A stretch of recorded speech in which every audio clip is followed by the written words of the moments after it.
자, 페이지 10페이지 해수의 성질 여기서부터 시작해 보도록 합시다.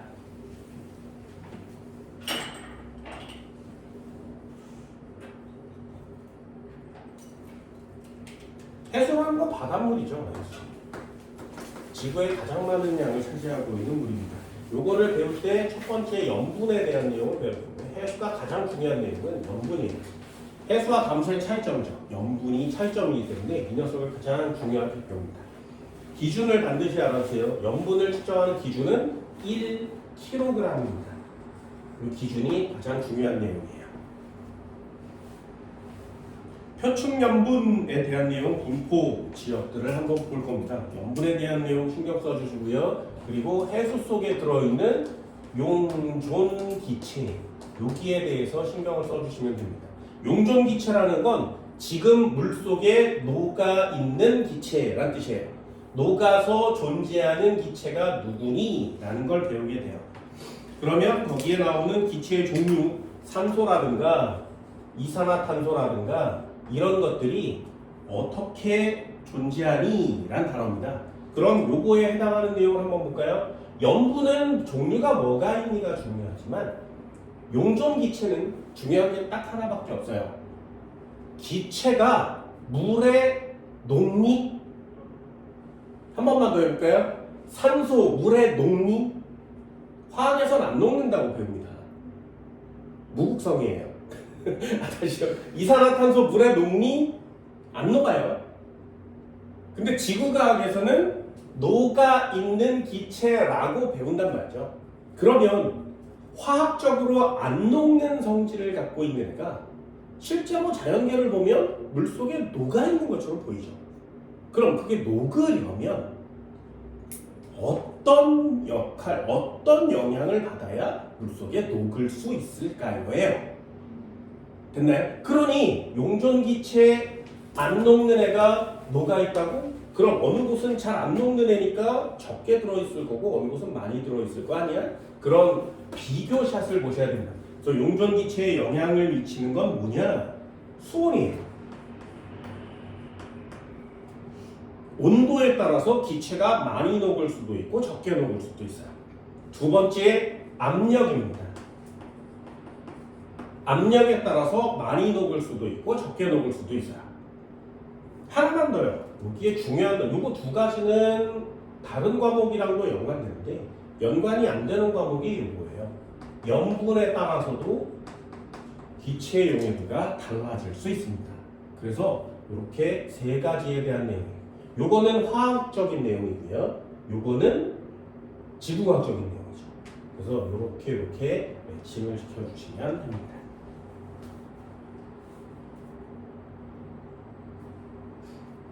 됐죠?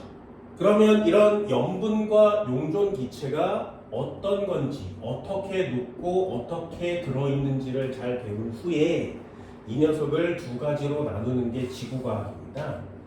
바다는 깊이에 따라서 상태가 달라지죠. 소낙층, 수온약층, 심해층 같은 상태가 달라집니다. 그러면 거기에 수온도 달라질 거고 압력이나 염분도 달라질 테니 용존산소, 용존이산화탄소, 염분이 깊이에 따라서 어떻게 변하는지를 배울 거고요. 그리고 이 깊이뿐만 아니라 수온이 달라지는 건 고위도, 중위도, 저위도에 따라서도 달라지겠죠. 그래서 위도에 따라서 어떻게 달라지니를 배우는 게 지구과학 해수 파트예요. 그럼 대기 파트도 똑같습니다. 대기는 어떤 성분이 있고 어떻게 되어 있는데 높이에 따라서 어떻게 되니? 위도에 따라서 어떻게 되니? 이게 여러분들이 해야 되는 내용이죠. 그래서 지구과학을 공부할 때는 좀 크게 펼쳐서 이렇게 분류별로 공부해 주는 게 좋습니다. 그림도 잘 그리셔야 되고요. 상황도 잘 보셔야 되는 게 지구과학에 해당되죠. 간단하게 책을 펼쳐놓고 처음부터 이렇게 쭉 암기만 한다면 꽤 어려워질 수 있습니다. 그래서 하나씩 이렇게 어떻게 분류를 해서 공부를 해야 되는지 여러분들한테도 설명드릴 거예요. 자, 첫 번째 파트 한번 볼까요? 해수 기준 1kg 동그라미 하나 쳐주세요. 기준은 1kg입니다. 염류의 총량을 그람수로 나타낸 것, 그걸 염분이라고 합니다. 구주는 1kg 속에 몇 그램 들어있는. 단위는 전기 전도도로 측정한 염분의 단위는 PSU, 실용 염분 단위를 사용합니다. PSU. 전 세계 해수의 평균 염분은 35 PSU라고 합니다. 예전에는 이 PSU라는 애를 쓰지 않고 이렇게 해서 동그라미 2개를 쳤었어요. 학교에서 나이가 되게 오래되신 옛날 분이 학교에서 지구과를 담당한다면 요 밑에 걸 가르쳐 줄 수도 있습니다. 같은 개념이거든요. 그런데 얘는 그냥 PSU 실용 염분 단위라고 있고요. 얘는 뭐라고 있냐면 퍼밀이라고 있습니다. 퍼밀. 이거는 알죠? 요거 어떻게 읽어요? 오! 이거는 다 퍼센트 이렇게 읽죠. 통합과학 첫 시간에 배워요. 뭘 배우냐면 퍼는 분수를 얘기하고요. 그 중에 분모가 센트의 개념이란 뜻이에요. 센트는 10의 몇 승? 그래서 배우는 겁니다. 됐어요? 그래서 얘는 센트 뭐? 1달러 몇 센트? 미국은 안 가봤나요? 나도 미국은 안 가봤는데 1달러는 100센트입니다. 그래서 여기가 100이라고 정해지면 요걸 퍼센트라 그래요. 100분의 얼마, 100분의 얼마, 이게 퍼센트입니다. 그럼 밀리는 10의 몇 승? 1m는 몇 미리?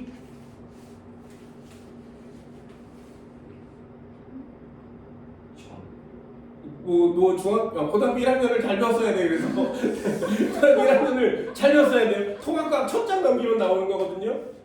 이래 수능 보는 과목이야. 잘 배웠어야 돼요. 그래서 밀리는 1000분의 1입니다. 그래서 이거를 퍼 1000 이렇게 하는 거예요. 그래서 퍼 밀리예요. 요 익숙한데 요건 안 익숙하죠.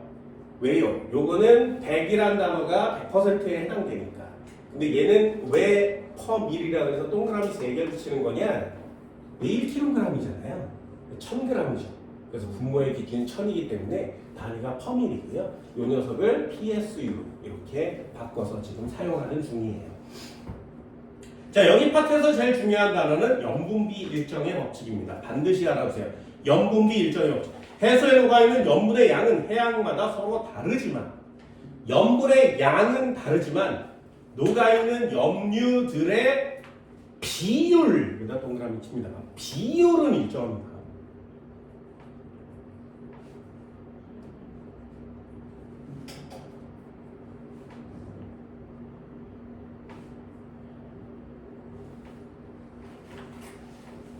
굉장히 중요한 단어예요. 염분비 일정의 법칙.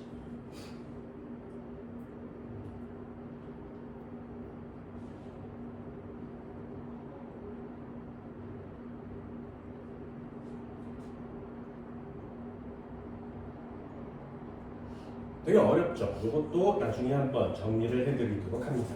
표충 염분의 변화 요인 이렇게 써 있어요. 염분의 변화 요인 어떻게 변하니? 위도에 따른 증발량과 강수량, 증발량과 강수량 밑줄 하나 그어줍시다. 그럼 통합과학 또 한번 해볼까요? 염분이 높은 지역은 적도지방, 중위도지방. 어디가 염분이 높을까요? 그냥 상식이에요. 머리를 한번 굴려보는 거죠. 적도, 중위도. 어디가 바닷물이 더 짤까요? 됐어요? 자, 한 번만 해볼게요. 적도가 있고요. 이 중위도 지방이 있습니다. 그럼 염분에 영향을 미치려면 바닷물이 짜고 싱거운 거에 영향을 미치려면 강수량과 증발량이 영향을 받겠죠. 강수량과 증발량의 영향을 받을 거예요. 됐죠? 그럼 강수량이 많고 증발량이 적으면 비가 많이 오고 증발을 적게 하면 싱거울 거죠. 비가 적게 오고 증발을 많이 하면 짜겠죠. 됐나요? 그러면 적도 지방은 강수량이 많겠니? 증발량이 많겠니? 이해됐어요? 적도는 강수량이 너무 많아서 적도 지방은 열대 우림 지역이라고 합니다. 잘 배우지 않은 학생들은 적도는 야 졸라 뜨거우니까 증발을 많이 할 거 아니야? 이렇게 얘기를 한단 말이죠. 그래서 여러분들도 놓치지 마시고요. 적도는 열대 우림 지역이에요. 그래서 강수량이 졸라 많고요. 증발량이 적어요. 그렇다면 여기는 짜겠니? 싱겁겠니? 그럼 염분은요? 됐나요? 그럼 요 지역은 염분 값이 낮아요. 이렇게 쓰는 거죠. 그럼 다시 한번요. 중위도는 강수량이 적어요. 증발량이 많거든요. 왜? 바람이 많이 부니까. 그러면 이 녀석은 염분이 높아요. 그래서 예를 들어서 여기에 염분이 40 PSU고요. 여기에 염분이 20 PSU라면 되니? 그러면 결론 누가 짜다고? 위에 게 짜다고.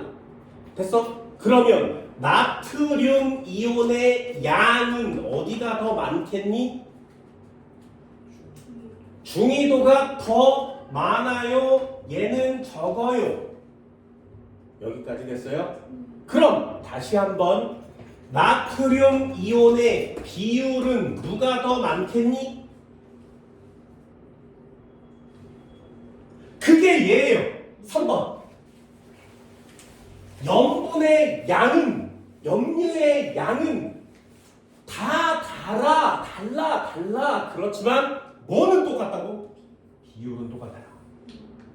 됐나요? 그래서 얘가 만약에 50%의 비율을 보인다면 얘도 50%의 비율을 보여야 합니다. 왜? 염분의 비율은 똑같으니까요. 그러면 얘는 40에 50%니까 20 들어있다면 얘는 20에 50%니까 10이 들어있는 거예요. 그러니 염류의 양과 염류의 비율 중에 뭐가 일정해야 된다고? 염분의 비율이 일정해야 된다고요. 그 속에 들어있는 이름이 어려운 일본 놈들이 해석해서 그렇거든요. 염류의 비율이 일정한데 그걸 염분비 일정의 법칙이라고 해석해서 그렇습니다. 하나는 체크해 줍시다. 염분비 일정의 법칙. 뭐가 똑같다고? 비율이 똑같다. 나중에 정리는 할 겁니다. 적도, 중위도, 극지방, 그리고 대서양 해역, 대륙 주변 연안 이런 것들이 나와 있죠. 대륙 주변 연변도 한번 해볼까요? 이것도 한번 해봅시다. 그럼 이렇게 우리나라가 있어요. 이쪽이 서해 바다고 이쪽이 동해 바다입니다. 자, 질문이요. 어느 바다가 더 짧까요? 그냥 찍으시면 돼요. 서해 바다가 더 짜요. 네, 한 번의 기회를 더 드릴게요. 한 번의 기회를 더 드릴게요. 아, 너무 아까워서 그래. 한 번의 기회를 더 드릴게요. 어느 바다가 더 짜다고? 정답! 오, 잘했죠. 아, 정답이야. 아주 훌륭하십니다. 됐나요? 자, 그러면 우리나라는 서해바다나 동해바다나 똑같은 지점에 똑같은 위도를 떠면 강수량도 증발량도 똑같겠죠. 그런데 왜 동해바다가 더 짤까요? 그럼 이렇게 같은 위도에 같은 강수량과 같은 증발량을 보이는 좁은 지역에 있다면 영향을 미치는 요인이 하나가 더 있어요. 그게 뭐냐면 안 짠 물의 유입이에요. 짜지 않은 물이 여기 들어가면 싱거워지지 않겠니? 그럼 우리나라 지도를 잘 보거나 중국의 지도를 잘 보면 우리나라의 강물은 이쪽이 태백산맥이죠. 그래서 이쪽 편으로 이렇게 흘러요. 중국도 이쪽에서 황하강, 양양강 이런 걸 타고 이쪽으로 흘러요. 그래서 서해바다에는 강물의 유입이 좀 더 많아요. 그래서 서해, 동해 중에는 서해가 훨씬 더 싱거워요. 그럼 마지막 하나가 남았잖니? 정말 우리나라는 이게 축복인지 아닌지 모르겠지만 바다가 하나 더 있어요. 됐어? 그래서 요 남해 바다까지 넣는 거죠. 자, 그러면 서해, 동해 됐지? 마지막 하나요. 동해와 남해 중에는 누가 더 짤까요? 한 번에 기회를 드릴게요. 한 번에 정말 훌륭한 학생들이에요. 정말 훌륭한 학생들. 뭐 다 맞춰. 자, 한 번에 기회를 드릴게요. 그래서 여기 있으면 이거는 좀 그렇지만 여기다가 이렇게 체크를 해옵니다. 그럼 얘도 이유는 있지 않겠니? 왜 그럴까요? 그러면 얘는 이유가 이쪽에서 이렇게 올라오는 바닷물 해류가 있습니다. 요 해류는 짠 물이 여기로 올라올 거예요. 요 짠 물이 올라와서 바로 다다르니까 여기는 좀 짤 거예요. 요 해류 이름이 뭐야? 일본 아래쪽에서 올라오는 쿠로시오. 네, 그렇게 해류에도 영향을 미치는 요인이 조금씩 있어서 그런 내용들도 상식적으로 좀 알아두시기 바랍니다.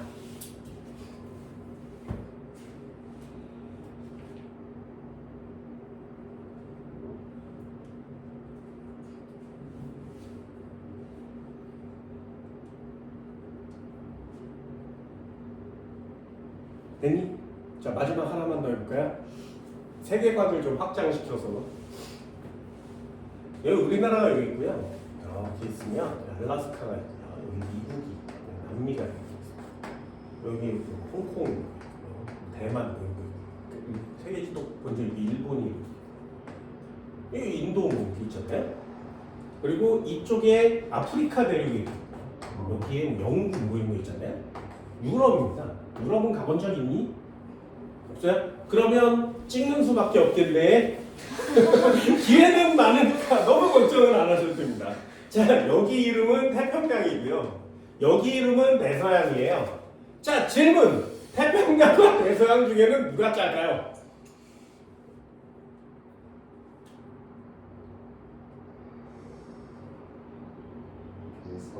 오! 한 번에 기회를 더 드릴게요. 아니에요, 대서양이에요.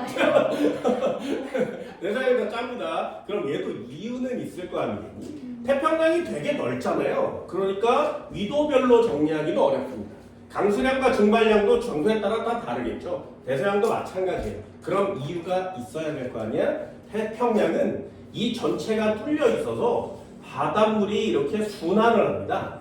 그럼 여기는 염분이 높은 물이 있고 여기는 염분이 낮은 물이 있다면 서로 순환을 해서 거의 비슷한 염분 분포를 보일 수 있어요. 근데 여기는 역시 순환을 해야 되는데 아래쪽까지 이렇게 순환을 해서 너무 시간이 오래 걸리기도 하고요.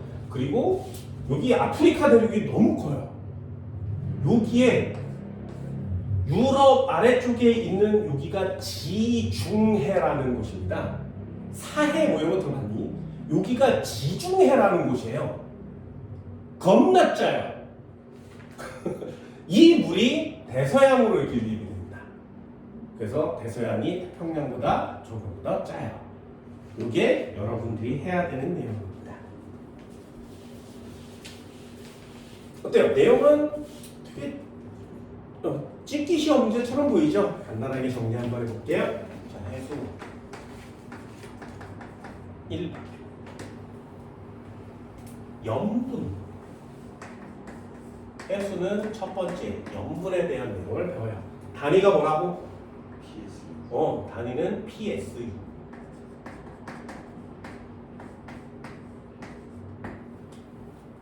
그쵸? 한국말로 뭐라고? 조금 어려워. 좀 어려워. 6글자 뭐 그런 거 있어. 아무튼 PSU 이렇게 배웁니다. 자, 기준은 몇 킬로그램? 네, 기준은 바닷물 1kg을 뜨는 겁니다. 바닷물 1kg 속에 들어있는 염류의 양이에요.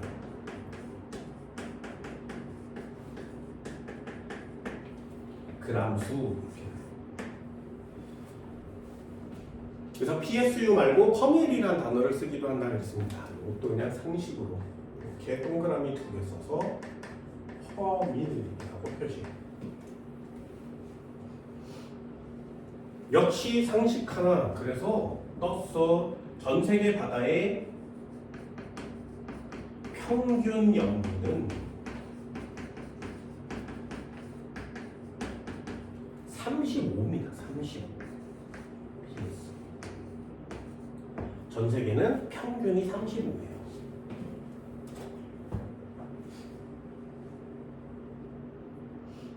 어렵지 않죠? 그죠? 하나만 더 해볼까요? 되게 많이 해. 되게 많이 해. 자, 질문 한번 해볼까? 바닷물이요. 1kg을 뜨면 여기에 염류들의 종류가 되게 많겠지, 그지? 이 염류들을 쫙 빼요. 전부 다 이렇게 가열을 해서 물을 다 증발시키고 나면 가루들이 가라앉겠죠. 그거에 g을 재는 거예요. 그러면 염분을 측정할 수가 있습니다. 그럼 질문, 여기에 염류들 중에 가장 많은 애는 누구일까요?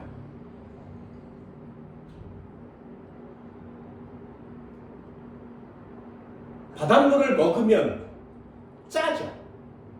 왜 짜요? 뭐가 많으니까? 그럼 한 번만 더 해볼까요? 우리는 항상 둘 중에 하나를 찍는 걸 좋아해요. 자, 예를 들어볼게요. 나트륨과 마그네슘. 누가 더 많을까요? 두 개 답이 달라졌어. 둘 중에 한 명 맞아요? 둘 중에 한 명 맞아요. 대단한 말이야. 둘 중에 한 명 맞아. 또 답이 달라졌으니까 둘 중에 한 명 맞아요. 자, 나트륨은 먹으면 짠맛이 나요. 마그네슘은 먹으면 씁쓸한 맛이 나요. 자, 바닷물을 먹으면 아이싸, 아이짜 뭐라 그래? 그럼 누가 많아? 네. 한 번만 더 해볼까요? 나트륨 결합하면 Cl-랑 결합해서 짜지겠죠. 자, 나트륨 이온과 Cl- 중에 누가 많아? 또 달라요? 누가 많아?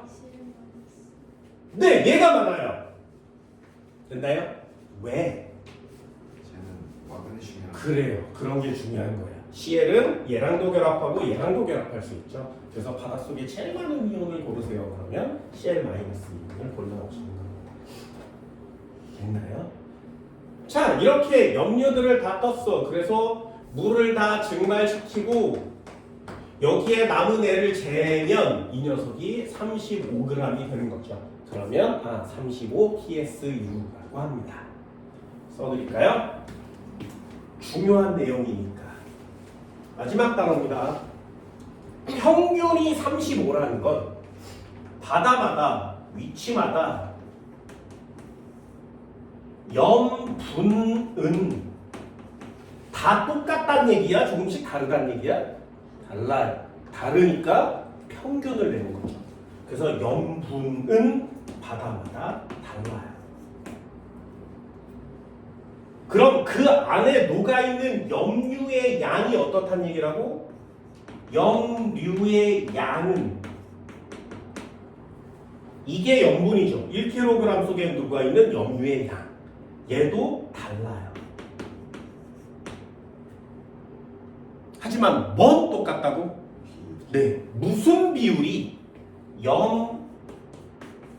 염류들의 비율이 모두 같아야 됩니다. 염류의 비율이 같아야 돼요. 이걸 염분비 일정의 법칙이라고 합니다. 예를 들어서 간단하게 얘기 한번 들어볼게요. A 해역에 물을 떴어. B 지역에 해수를 떴대. 아까 한 것처럼 요 녀석은 36 PSU고요. 얘는 30 PSU래요. 그러면 누가 더 염분이 높은 거야? 얘 높은 거 맞죠? 그럼 염분은 얘가 높아요. 됐죠? 그러면 이 안에 들어있는 나트륨 이온을 한번 볼까요? 나트륨 이온이 이쪽에 6 들어있다면 이쪽에는 몇 들어있어? 네, 5가 들어있어야 돼요. 왜? 이쪽이 많이 들어서 짜니까. 그러면 나트륨의 퍼센트는 몇 퍼센트? 네, 그럼 얘 퍼센트는 얘도 퍼센트는 같아야 되는 거죠. 비율은 같아요. 염분의 염류의 비율은 같아요. 염분비 일정의 법칙이라고 합니다. 어렵진 않죠, 그죠? 헷갈리지만 않으면 아주 쉽게 문제를 해결할 수 있는 부부단 비례식 시험 문제가 되는 겁니다. 그럼 염류의 양은 달라요, 염분도 달라요, 염류의 비율은 같아요. 그렇죠? 쉽지? 바닷물이에요. 그럼 마지막 하나는 EX. 우리 아까 했던 거. 염분에 영향을 미치는 요인은요?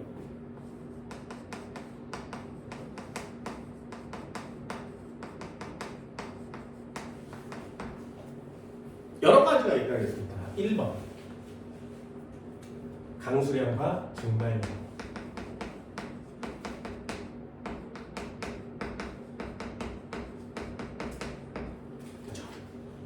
이걸 물어볼 수 있는 시험제가 뭐라고? 위도별로 물어볼 수 있습니다. 그럼 저위도, 중위도 누가 더 염분은 높을까요? 아까 찍었어요, 그죠? 염분은 누가 높다고? 누가 짠물? 중위도가 짠물. 왜요? 강수량은 적고 증발량은 많으니까. 그 중위도가 짠 이유는 증발량이 많아서 그렇습니다. 저위도가 싱거운 이유는 강수량이 많아서 그렇죠.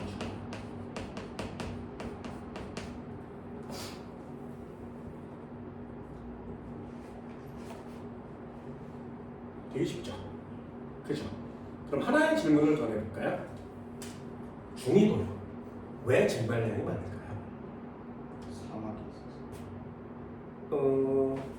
증발량이 많으니까 사막이 있는 거죠. 원인과 결과값이거든요. 대순환대. 대기대순환의 고위도 지역이기 때문에 그렇습니다. 고기압이 형성되는 지역이기 때문에 맑은 날이 좀 많아요. 그래서 거의 대부분의 사막은 중위도 지방에 있는 거죠. 반대로 저위도 지방은 왜 강수량이 많니? 저기압되기 때문에 그래요. 지구 전체적으로. 그래서 비가 많이 오는 거죠. 그래서 대기를 배우고 해양을 배우고 대기 파트가 연결되면 대기와 해양은 바람의 종류와 물의 종류, 염분의 종류와 기압의 종류 이런 걸 배우는 거거든요. 얘네들이 연결되는 유일한 고리가 강수량 증발량이에요. 그래서 강수량 증발량은 꼭 많이 신경을 써주시기 바랍니다. 두 번째도 한번 해볼까요? 아까 얘기한 것처럼 해수의 유입 말고 강물이 유입되면 염분에 영향을 줄 수 있다 그랬어요. 요거에 영향을 받는 애는 서해바다와 동해바다가 되죠. 서해바다와 동해바다 중에 누가 더 짜다고? 이 찍기의 단점이죠. 금방 잊어버려요. 어디가 짜? 어디가 짜? 네, 동해바다 짜요. 이유는 서해바다 쪽으로 강물의 유입이 많습니다.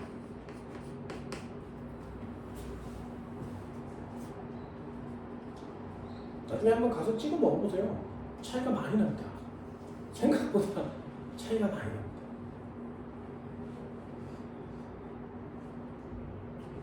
하나만 더 해볼까요? 그래서 서해바다, 동해바다 이런 단어들도 중요하지만 뭐 대륙 전체적으로 따져도 중요하고요. 마지막 하나 그냥 상식이에요. 대서양과 태평양 중에는 누가 더 짜니? 이거는 좀 비교하기가 좀 어렵지만 대서양이 짜요 이렇게 쓰는 거예요.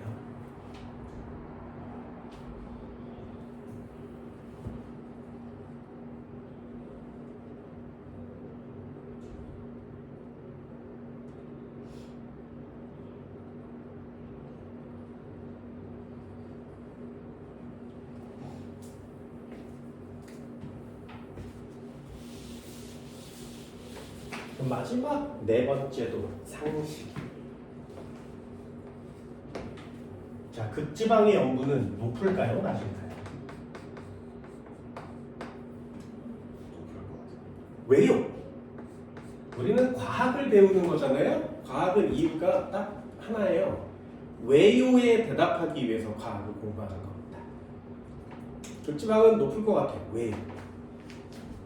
이미 어른들이 얼 건 다 얼었으니까 응. 나머지는 다 안 얼잖아요. 그러면은 염도가 높아서 안 얼는 거니까 그것도 원인 결과값인데 얼음이 얼어서 이미 염도가 높은 건 맞아요. 그런데 얼음이라고 하는 건 염류는 안 얼어요. 얼음은 오로지 물만 상태 변화하거든요. 그러니 원래 물이 이만큼 차 있어서 염류가 이렇게 있었다면 얘가 얼음이 돼버리면 물만 얼음이 되는 거죠. 염류의 양은 그대로인데 물의 양이 줄어드는 거예요. 그러니 바닷물이 짜질 수 있는 거죠. 그래서 이걸 뭐라고 쓰는 거냐면 얼음이 생성되기 때문이에요 라고 쓰는 거예요. 결빙이라고 하는 겁니다.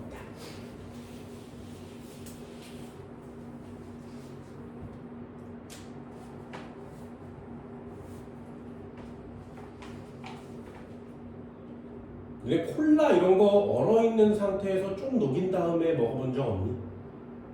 콜라가 얼은 다음에 가만 놔두면 표면부터 좀 녹죠. 그런 다음에 뚜껑 따서 먹으면 두 가지 현상이 나타납니다. 뚜껑을 따서 먹으면 굉장히 진해요. 굉장히 진해요. 왜? 그 속에 들어있는 성분은 얼지 않고요. 물만 얼어있는 상태이기 때문에 살짝 녹은 애는 진한 물이 되는 거죠. 진한 콜라가. 그게 얘랑 거의 같은 개념입니다. 일상생활에서 되게 많은 것들을 과학으로 경험하고 있는데 그걸 그냥 후다닥 넘겨왔어요. 그런 걸 배우는데 해야 될 거죠. 만약에 초등학교 2학년 뭐 이때부터 과학에 흥미가 있었다면 먹어봤겠죠. 염분 뭐 이러면서 먹어봤을 거 아니겠니? 됐죠? 어렵지 않죠? 어렵지 않습니다. 하나만 더 할까요? 두 번째, 용존기체.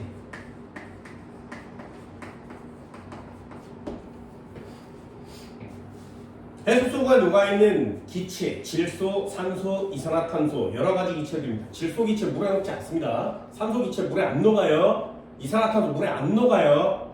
원래 안 녹습니다. 무극성 기체들은 물에 녹지 않거든요. 그런데 바닷속에는 조금씩이라도 들어 있습니다. 그래야 물고기도 살 거 아니겠니? 이유가 뭐야? 두 번째 줄에 나오는 기체의 용해도에 꼭 별표 하나를 쳐주시기 바랍니다. 요걸 배우려고 하는 거거든요. 기체의 종류에 따라 용해도가 달라요. 당연하겠죠. 누군 잘 녹고 누군 안 녹는 기체들이 있을 겁니다. 수온 낮을수록 밑줄이요. 염분 낮을수록 밑줄이요. 수압 높을수록 밑줄입니다.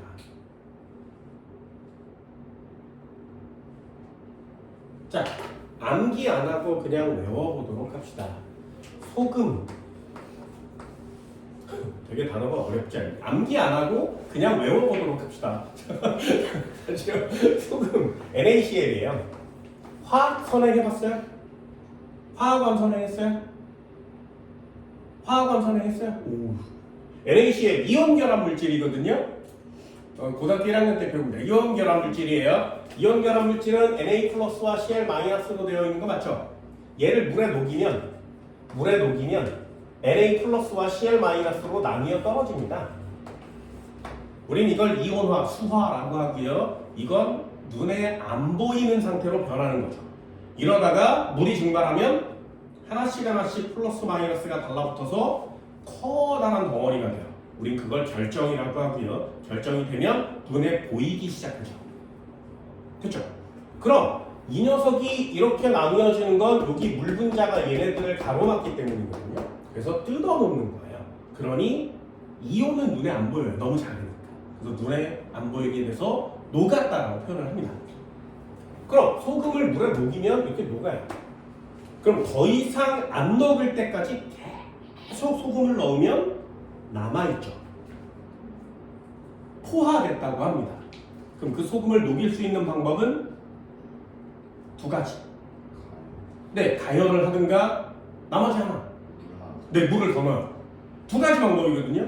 그럼 NaCl을 많이 녹여서 용해도를 크게 하려면 두 가지 방법을 쓰시면 된다는 얘기죠. 온도를 높이든가 물을 많이 넣던가. 이해됐나요? 그럼 하나만 더 해볼까요? 이산화탄소는 물에 녹아 안 녹아? 잘 안 녹아요. 그런데 녹아 있는 상태라면 얘 물에 녹였대.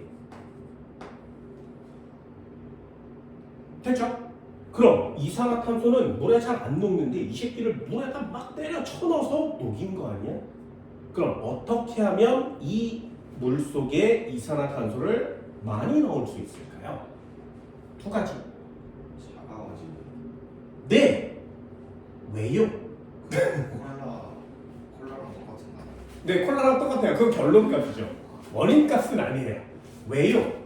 기체 용해도의 개념이에요. 기체는 온도가 낮을수록 잘 녹아요.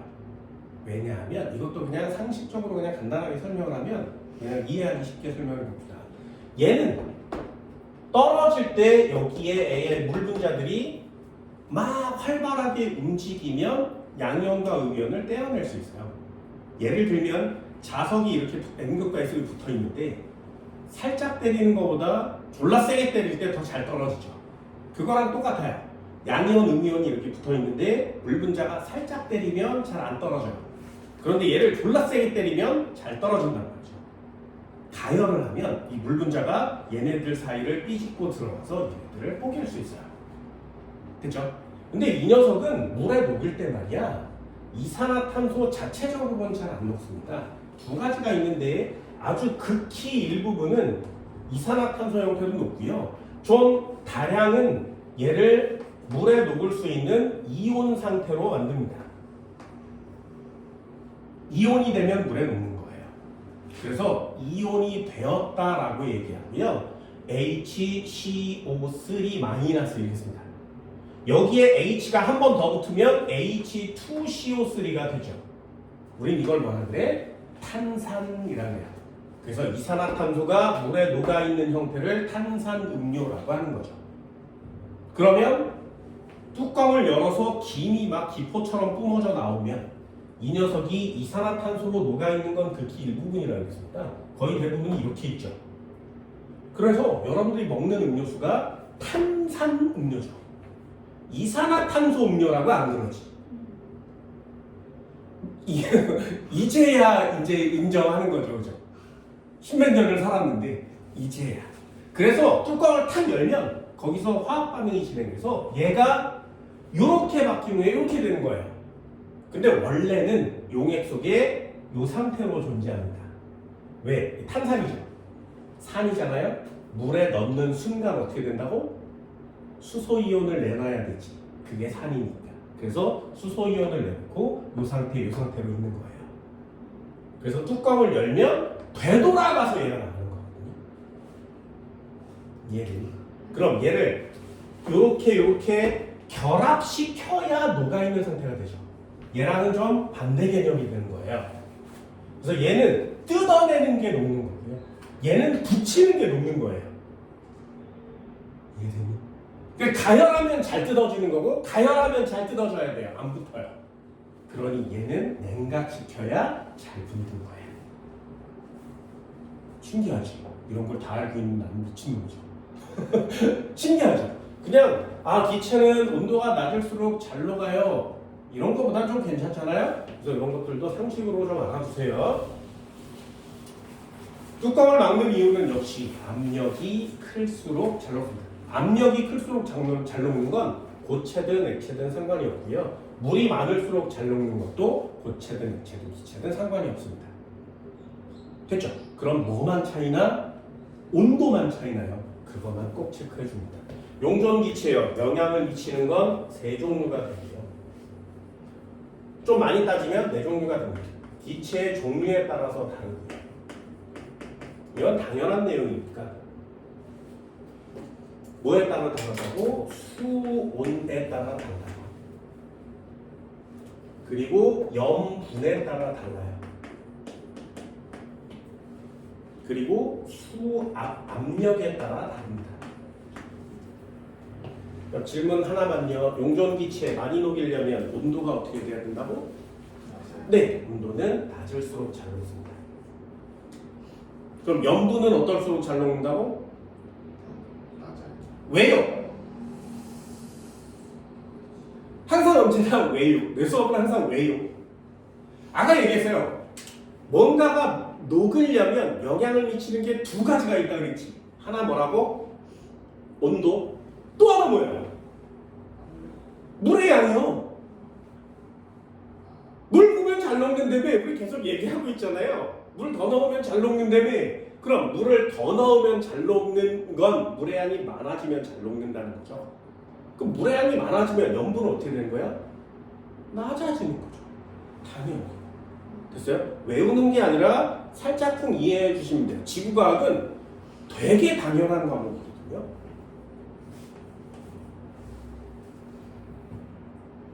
압력은 어떨수록 잘 녹아? 높을수록 잘 녹아요.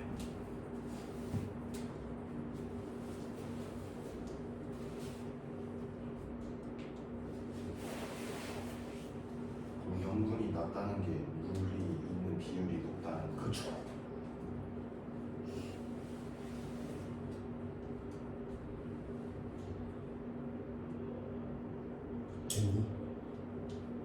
어때요? 이해하다 보면 별로 어려운 거 없죠. 지구과학은 누가 만들었어? 얘네 생명체 누가 창조하셨니? 교회 다녀? 교회 다니죠? 교회 안 다녀요? 그럼 자유롭게 얘기해도 되겠네. 생명체 누가 창조하셨니? 몰라요. 네. 생명체는 누가 창조했는지 모르지만 나도 종교 없거든요. 나는 믿어요. 신이 창조했습니다. 맞아요. 자연적으로 발생하기엔 생명체는 너무 정교해요. 그래서 자연적으로 발생하기엔 너무 심오한 과학 법칙을 다 알고 있어요. 물리번 선행했니? 물리번 선행했어요? 조금이요? 맨 마지막 3단원, 4단원은 해본 적이 없겠네? 맨 마지막 단원에 파동 에너지를 배워요. 그리고 맨 마지막에 광전 효과를 배웁니다. 광전 효과는 지구인이 지금 사용하고 있는 과학 법칙들이거든요. 도체에다가 빛을 조여주면 전자가 튀어나온대요. 광전 효과예요. 그런데 이 광전 효과가 굉장히 까다롭고 정교한 과학이지 않겠니? 그러니 물리의 맨 마지막 4단원에서 배우거든요. 그런데요, 이 광전 효과를 처음으로 사용한 생명체가 있습니다. 그 애가 사이아노박테리아라는 박테리아예요. 남세균입니다. 이름은 남세균.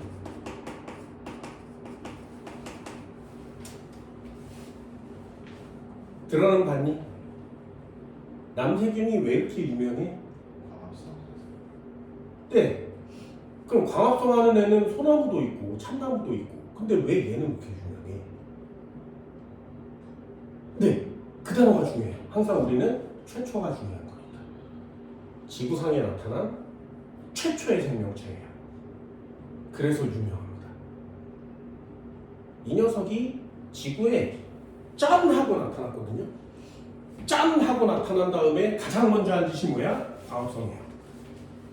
광합성의 원리, 그게 광전 효과입니다.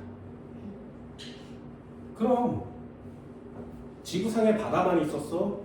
그런데 갑자기 단세포 생물 한 마리가 딱 태어났는데, 어이씨, 나 먹고 살려면 여기 산소가 없으니까 이산화탄소가 졸라 많으니까, 원시 대기에는 산소 없었거든요.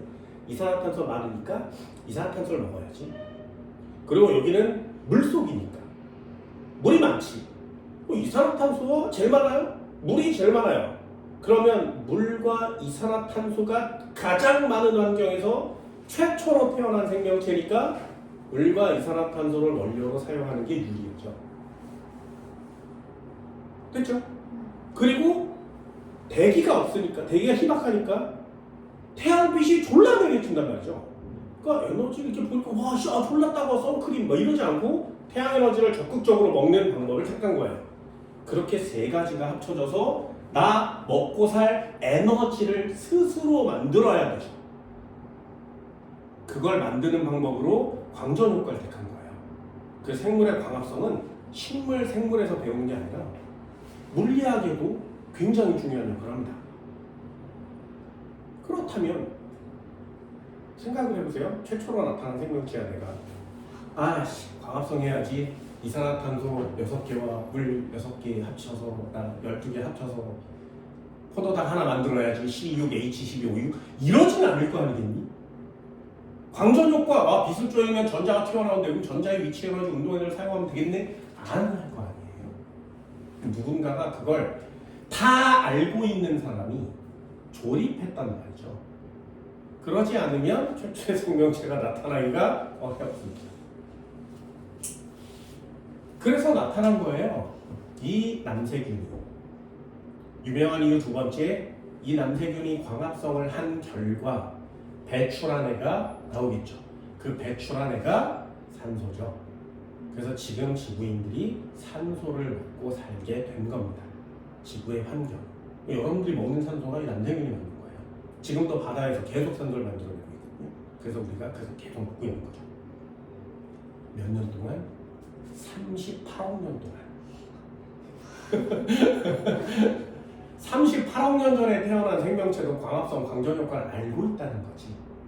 이제 지구인이 그런 걸 터득해 가고 있는 거예요. 그러니 신은 있어야 돼. 생명체를 조립하는 애는 있어야 돼. 그럼 지구는 누가 만들었어? 봐요.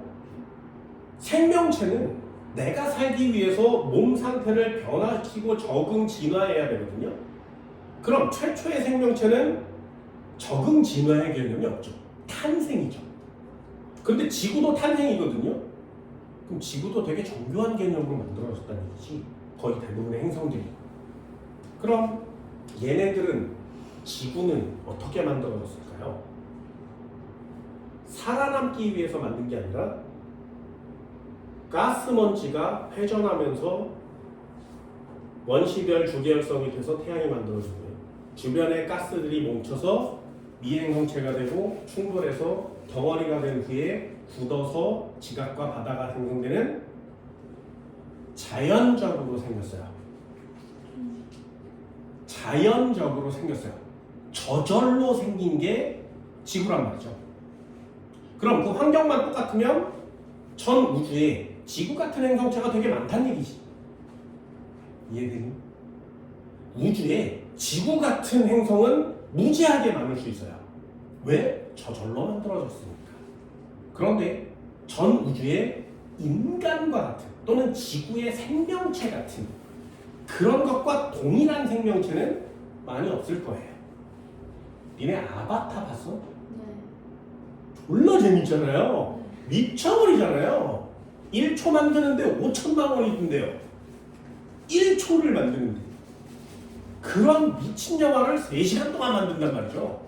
봐줘야 되잖아요. 아바타에 나오는 모든 생명체들이 지구의 생명체랑 똑같이 생긴 애가 있다고? 없죠. 그죠? 똑같이 생긴 애가 없습니다. 다 다르거든요. 새로 창조해야만 해요. 본 적이 없으니까. 그런데 산도 들도 식물도 되게 비슷비슷하지. 파랗잖아요? 초록색이잖아?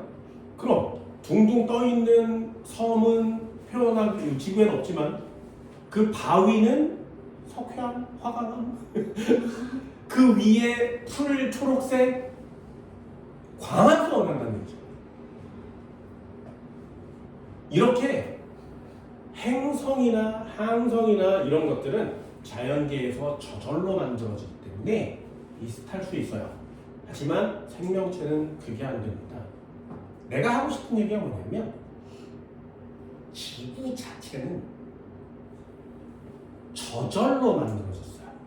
그래서 그 환경, 그 온도, 그 기압, 공기의 양, 내용, 들어있는 염류의 양 이런 것들의 활동이나 움직임이 전 지구에 전 우주에, 전 행성에 모두 적용이 가능하다는 뜻이에요. 저절로 만들어졌습니다. 생명체는 안 돼요. 그래서 생물이 가장 어려운 과목이어야 하는 거예요. 신비한 과목이어야 하는 거죠. 그렇다면 지구과학을 배울 때는 암기하는 거 아니고요. 그럴 수밖에 없어요. 예외가 없는 거죠. 그래서 이해를 해주시는 과목이라고 난 생각해요. 차근차근 이해하다 보면 당연히 그렇구나 라는 걸 알게 되는 겁니다. 가장 간단한 질문 하나 해볼까요? 온도가 높으면 기압은요? 온도가 높아지면 기압은? 굉장히 단순한 건데 그걸 중학교 때 암기하려고 해서 그래요. 지표면의 온도가 높아지면 기압은? 이해되니? 한 번만 더요. 여름에 비가 많이 와요? 겨울에 눈이 많이 와요? 어느 때 자주? 여름에 비가 자주 오니? 겨울에 눈이 자주 오니? 진짜요? 진짜요? 왜요? 잘 보세요. 우리는 당연한 걸 배우는 거라고 했어요. 그게 너무 당연하다 보니 그냥 넘어간 게 지구과학이거든요. 해볼까요? 공기가 있었어. 지표면이 가열이 되면 공기는 올라가니 내려가니? 올라가요. 올라가면 온도가 낮아져요. 포화 수증기 양에 도달해서 응결해요. 구름이 되죠. 그럼 다시요. 지표면이 냉각이 되면 공기는 아래로 내려오지. 내려오면 구름은 사라지죠. 그러니 지표면이 가열되는 여름에 상승기류가 훨씬 많이 생기니 비가 자주 올 수밖에 없는 거예요. 되게 당연하죠. 그럼 한 번만 더요. 기온이 높아지면 기압은요? 낮아지는 거죠. 상승기류를 우리는 저기압이라고 하는 겁니다. 그럼 기온과 기압은 언제나 어떻게? 맘대로 움직이는 거죠. 당연한 거예요. 지구과학은 이런 거죠. 그래서 암기를 하려고 하면 너무 어려운 과목이 지구과학이고요. 이해를 하려고 하면 굉장히 당연한 우리 일상생활과 연결된 아주 간단한 과목이기도 합니다. 그걸 여러분이 좀 해줬으면 좋겠는 거예요. 마저 읽고 잠깐 쉴게요. 기체용에도 어떠하게 따라 달라. 기체 종류, 수온 낮을수록, 염분 낮을수록, 수압 높을수록. 이해해달라 하겠습니다. 용전기체의 종류 이렇게 써 있습니다.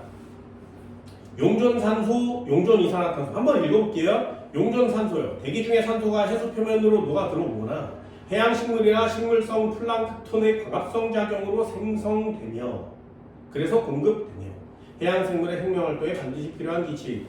그냥 읽으면 맞출 수 있겠죠.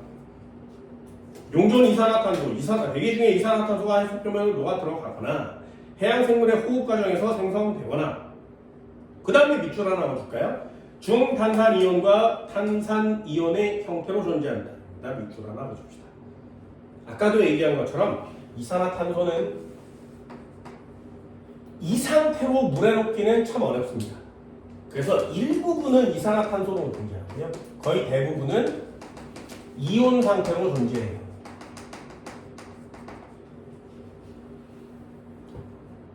됐나요? 그럼 한 번만 더요. 산소는 이온 상태를 만들기가 어렵습니다. 산소는 지들끼리 결합력이 강해요. 그래서 이온 상태로 존재하기가 어려워요. 그래서 요것도 이해해 주시면 좋아요. 둘 중에 누가 더 잘 녹을까요? 산소와 이산화탄소 중에. 네, 얘는 O2 상태로 녹아야 되고 이온 상태는 안 돼요. 얘는 CO2 상태로 녹을 수 있고 대부분은 이온 상태로 될 수 있어요. 그러니 얘가 경우의 수도 많고 얘를 만들기도 쉽죠. 그래서 이산화탄소가 산소보다 물에 더 잘 녹습니다. 이 상태로 존재해요. 뭘로? HCO3 CO2 3 2 이 상태로 존재하는 거죠. 이해되셨나요? 진짜지. 자, 또 상식 한번 해볼까? 과학 재밌지 않니? 나는 과학 되게 재밌는데. 나만 재밌어. 그러면 안 돼. 자, 한 번만 더 해봅시다. 니네 다 알고 있는 거 한번 해볼게. 혈액 속에 산소를 운반해주는 애는 누구일까요? 네, 적혈구 속에 들어있는 헤모글로빈. 됐어요? 다시 한 번요. 혈액 속에 산소를 운반해주는 애는 누구야? 적혈구 속에 들어있는 헤모글로빈이요. 적혈구 속에 헤모글로빈이 졸라 많아요. 이 헤모글로빈이 빨간색이에요. 그래서 적혈구가 빨간색이고요. 그래서 피가 빨간색이에요. 그럼 헤모글로빈이 없으면 산소 운반을 못하겠지. 그래서 죽는 거거든요. 그럼 다시요. 혈액 속에 세포가 산소를 받아먹고 노폐물로 이산화탄소를 내놓겠지. 그럼 이산화탄소도 폐까지 운반된 다음에 바깥으로 나오겠죠. 자, 다시요. 그럼 이산화탄소 운반해주는 애는 누구예요? 네, 여러분들의 과학 상식 안 궁금해요. 여태까지 안 궁금했어. 누구? 네, 헤모글로빈. 헤모글로빈이 산소를 운반해주고 이산화탄소를 가져와요. 산소는 4개씩 운반하고요. 이산화탄소는 1개씩 운반합니다. 그래서 산소가 붙어있는 헤모글로빈은 좀 색깔이 이뻐요. 그래서 산소를 떼내고 이산화탄소가 붙으면 색깔이 좀 진해집니다. 그래서 동맥혈과 정맥혈이 색깔이 좀 다르거든요. 다시 한번. 얘는 4개씩 운반하는데 얘는 왜 1개밖에 안 운반해?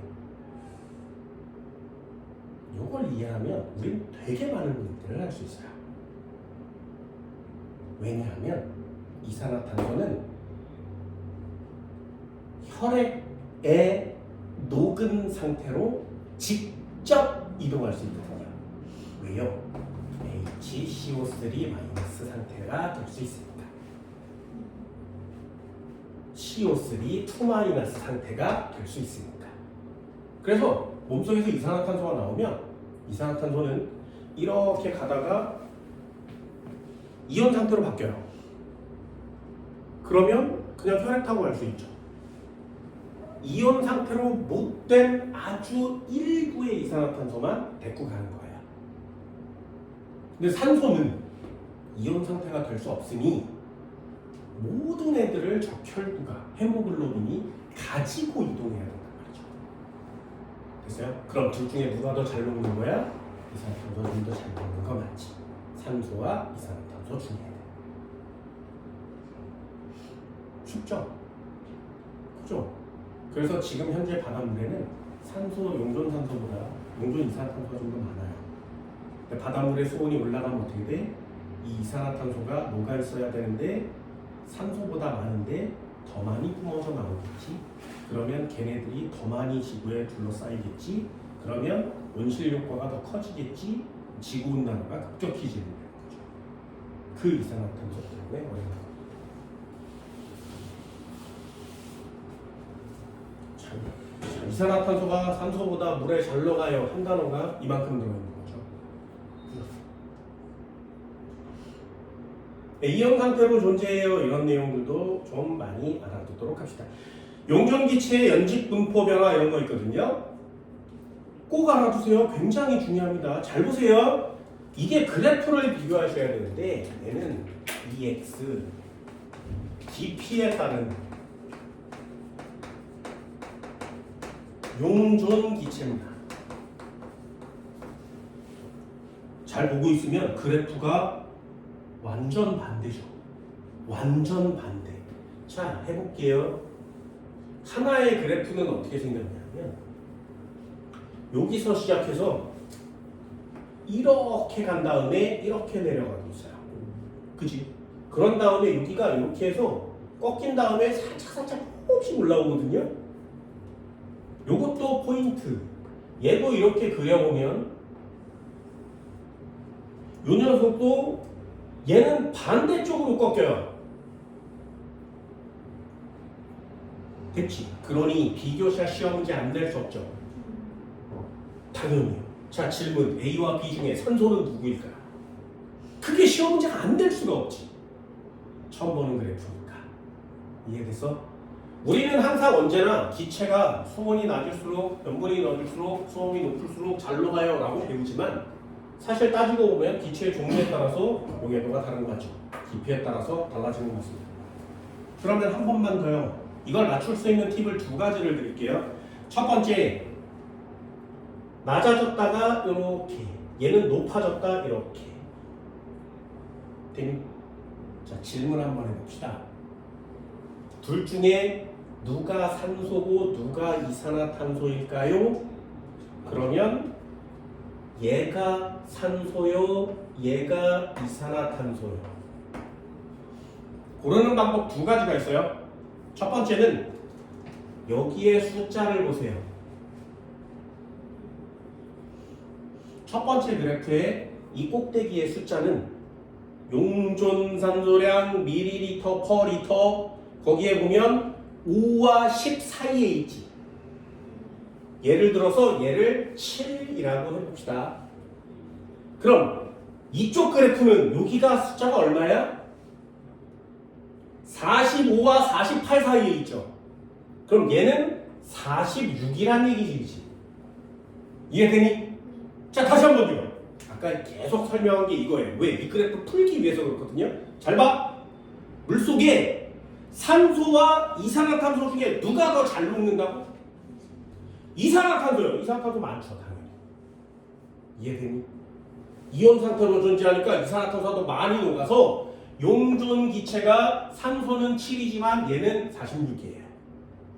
두 번째, 얘는 점점점 감소하고요. 얘는 점점점 증가합니다. 이유는 무엇일까요? 자, 니네들 알고 있는 상식 수준에서 한번 해볼까? 이렇게 따져서 수온 그래프를 그리면 혼합층, 수온약층, 심해층 이렇게 가고 있지. 요건 기억나죠? 자, 그럼 이 위쪽을 뭐라 그래? 표층이라 그래요. 표층에 생물들이 살 거야. 광합성 하는 애는 위쪽에 살겠니? 아래쪽에 살겠니? 왜요? 네! 바닷물에 태양빛이 바닷속 깊이까지는 못 들어가니까 광합성 하는 애들은 반드시 태양빛이 투과하는 위치까지 할 거예요. 그러니 광합성 하는 애들은 이 표층에 제일 많지. 그럼 광합성을 많이 하면 이산화탄소의 양은요?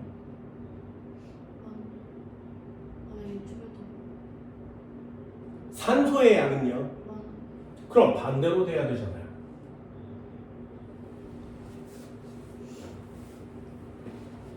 안 궁금해? 자, 한 번만 더 해볼까? 여러분들의 과학이 상식이 거기까지거든요. 자, 잘 봐. 식물성 플랑크톤이 되게 작죠? 광합성 할 거예요. 식물성 플랑크톤을 먹고 사는 애는 누구일까요? 동물성 플랑크톤이요. 광합성 안 해요. 동물성 플랑크톤을 먹고 사는 누구야? 새우 같은 애들이고요. 걔네들을 먹고 사는 애들은 물고기, 고래 뭐 이런 애들 먹죠. 그럼 이 모든 애들의 공통점은 뭐야? 숨 쉬어요. 식물성 플랑크톤은 광합성만 하는 호흡도 하죠. 그러니 광합성을 해서 이산화탄소를 줄이는 양보다 생물체들이 호흡으로 내뱉은 산소가 더 많아, 이산화탄소가 더 많은 거예요. 이해할 수 있겠어요? 요거 이해할 수 있겠어요? 그래서 표층 쪽은 이산화탄소 호흡에 의해서 이산화탄소가 많아지는 거고요. 심해층으로 갈수록 생물체의 양이 줄어들죠. 그러니까 일정해지는 거예요. 얘는 호흡하는 생명체가 많으니까 줄어드는 거 맞지? 그러다가 떨어지면 점점 줄어들죠. 심해로 가면 갈수록 약간씩 조금씩 증가하거든요. 이유가 뭐라고? 바닷속 깊은 곳에 염분이 높아요. 수온이 낮아요. 염분은 높아요. 수온은 낮아요. 그럼 기체는 잘 녹아 안 녹아? 염분은 높아요. 수온은 낮아요. 잘 녹아 안 녹아?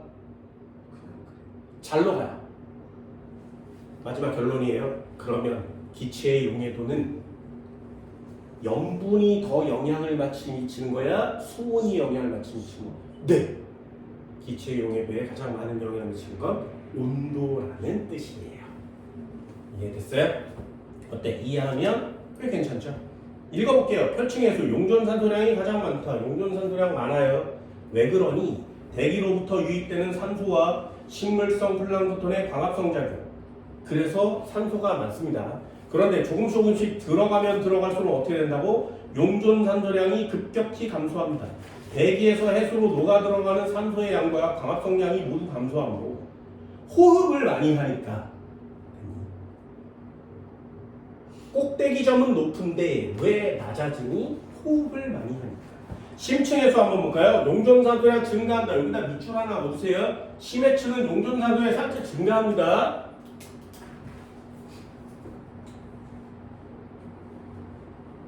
산소가 풍부하게 녹아. 산소가 녹는 이유가 뭐라고? 수온이 낮고 염분은 높은데 왜 산소가 잘 녹아? 수온이 많이 낮으니까요. 이산화탄소도 한번 해볼까요? 용존 이산화탄소량이 매우 적다. 해양식물과 식물성 플랑크톤이 광합성을 하니까 이산화탄소는 매우 적었습니다. 산소보다 많죠. 적었습니다. 그런데 이쪽으로 가면서 점점 증가하는 이유는 호흡하기 때문이죠. 그럼 마지막 하나요. 이산화탄소는 가면 갈수록 증가한다고 써있거든요. 보여? 그래서 표층은 쉽고요. 심해층이 어렵습니다. 얘도 이쪽으로 다시 증가하고요. 얘도 그래프를 그리면 이렇게 살짝 증가합니다. 심해층으로 가면 둘 다 증가해요. 그럼 산소는 증가한 거 이해됐어. 이산화탄소는 왜 증가하니? 똑같이 한번 읽어볼게요. 수심이 깊어질수록 광합성량이 줄어들고 수온은 낮아지고 수압은 커지고 용해도가 증가하니까. 그럼 여기에 산소의 증가와 여기에 이산화탄소의 증가는 심해층에서는 같단 말이죠. 수온은 낮아지고요. 압력은 높아졌으니까 두 기체 모두 용존 높아지는 겁니다. 그래프 해석할 수 있겠어요? 그럼 이 그래프는 다 해석이 됐어. 결론은 누가 산소고 누가 이산화탄소인지만 고르면 시험 문제는 쉬워질 수 있습니다. 이해됐나요? 이렇게 하나씩 진행을 할 거고요. 뒤쪽에 문제들도 이렇게 보고 있으면 생각만큼 까먹지는 않습니다.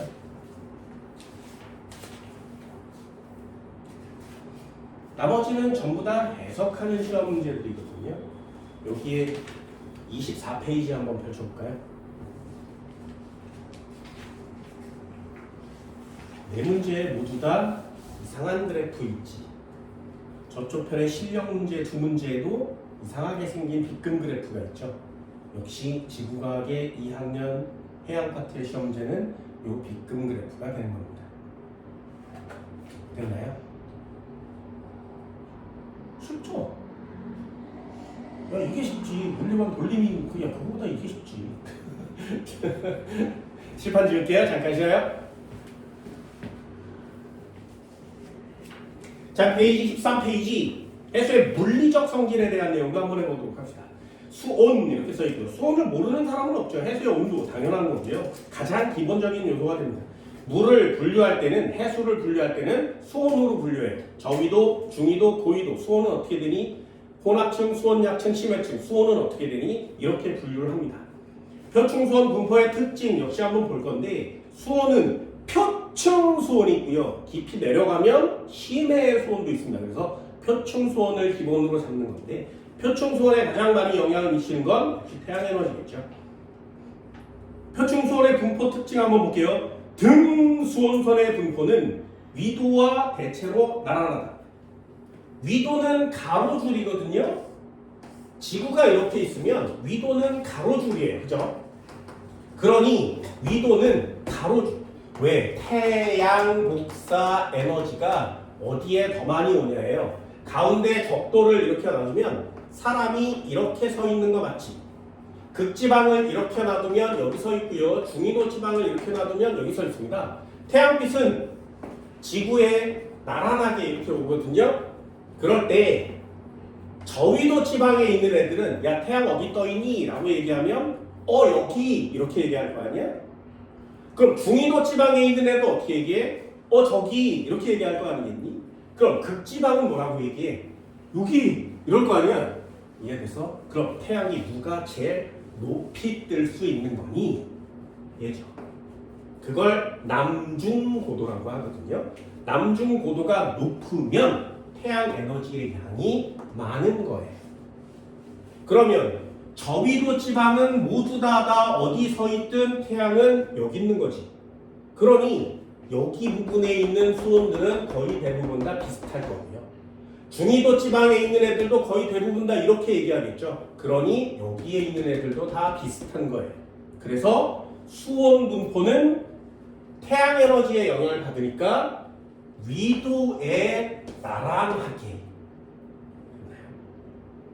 대체로 나란합니다. 영향들이 많으니까. 두 번째요. 해수의 표층 수온은 저위도에서 고위도로 갈수록 낮아진다. 당연하겠죠. 뭐가 낮아지니까? 태양 복사의 에너지 양이 적어지니까 또는 남중 고도가 낮아지니까 같은 단어가 될 겁니다. 3번 더 읽어볼까요? 계절에 따른 수온 변화는 대양의 중심부보다 대륙 연안 지역이 더 크다. 이것도 한번 해볼까?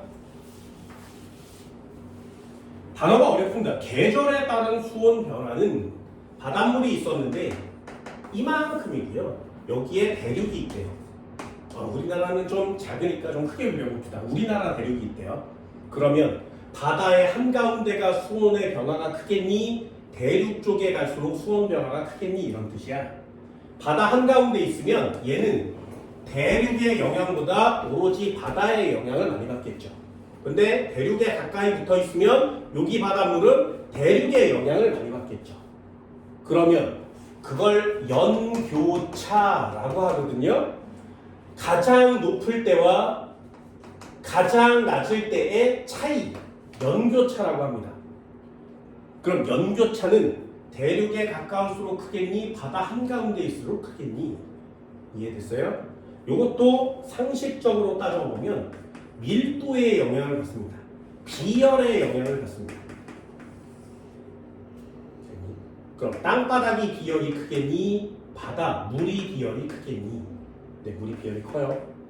비열이 크다가 무슨 뜻? 열이 잘 안 나. 네, 온도가 잘 변하지 않는다. 그래서 우리 몸이 물로 되어 있는 거죠. 온도 변화가 적다. 비열이 클수록 온도 변화가 적다. 그럼 다시 한번 지구과학적으로 얘기해 봅시다. 바다의 중심부가 대륙에 가까운 주변부와 둘 중에 누가 더 온도 변화가 어렵겠니? 네, 한가운데. 왜? 대륙 가까이 있으면 온도 변화가 쉽다는 거죠.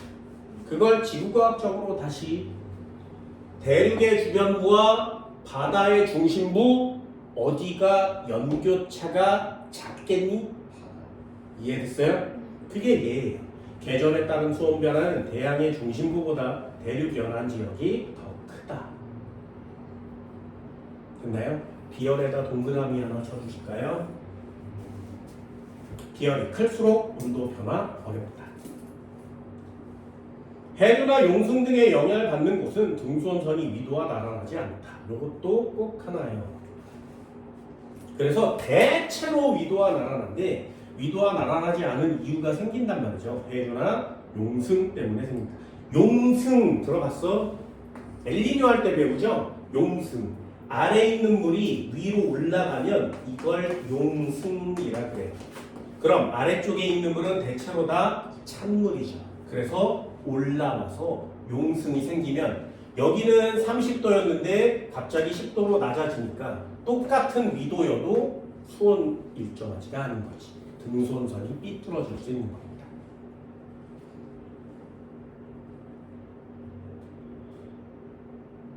별로 어렵지 않죠, 그죠? 수직 분포는 고등학교 1학년 때 한번 배웠고요. 혼합층, 수온약층, 심해층. 뒤쪽 한번 넘겨볼까요? 위도별 해수의 층상 구조 역시 저위도, 중위도, 고위도를 배웠어요. 혼합층이 제일 두꺼운 지역은 어디야? 중위도요. 왜요? 바람이 많이 부니까. 괜히 수온 분포 어렵지 않죠?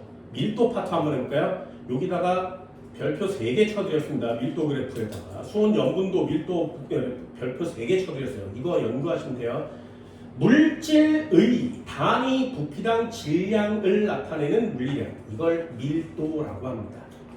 다시 한번 단위 부피당 질량, 밀도죠. 여러분들도 그냥 간단한 말로는 알고 있습니다. 밀도는 어떻게 쓴다고? 부피분의 질량 이렇게 쓰는 거 맞지? 그죠? 그럼 바닷물의 밀도를, 해수의 밀도를 한번 볼까요? 해수의 밀도를 한번 보면 해볼게. 요렇게 해서 단위 부피를 떠요. 요렇게 똑같은 단위 부피를 떠요. 그래서 얘네 둘을 저울에다 올리는 거지. 됐죠? 그럼 부피에 해당하는 내용과 질량에 해당하는 내용으로 밀도를 정하는 겁니다. 그럼 요 녀석과 요 녀석이 부피가 동일하다면 밀도에 영향을 미치는 요인은 뭐만 돼? 질량만 되는 거 맞죠? 그래서 밀도에 영향을 미치는 건 질량이에요. 그럼 어떻게 하면 질량이 커질 수 있을까요? 똑같은 바닷물인데. 그래서 이 안에 건더기가 많으면 되지. 무거운 건더기가 많으면 얘는 그냥 물만 들었는데 여기에 건더기가 많이 들어있으면 이 녀석의 몸무게도 나가지 않겠니? 이해됐어요? 그럼 여기는 건더기가 하나인데 여기 건더기가 3개야. 여기 무겁겠죠. 밀도가 많이 나가겠지. 그럼 밀도에 영향을 미치는 건 질량에 해당할 수 있는 건데 그걸 증가시킬 수 있는 건 뭐라고? 염류의 양이에요. 두 글자로 뭐라고 한다고? 염분. 그럼 당연히 밀도가 커지려면 염분은 어떻게 하면 되니? 높을수록 되죠. 한 번만 더요. 아주 차이는 별로 없을 것 같지만 큰 덩어리로 따지면 질량에 많은 영향을 미칠 수 있는 게 기체입니다. 여기는 기체가 적고요. 여기는 기체가 많대. 그럼 밀도가 큰 거 맞지?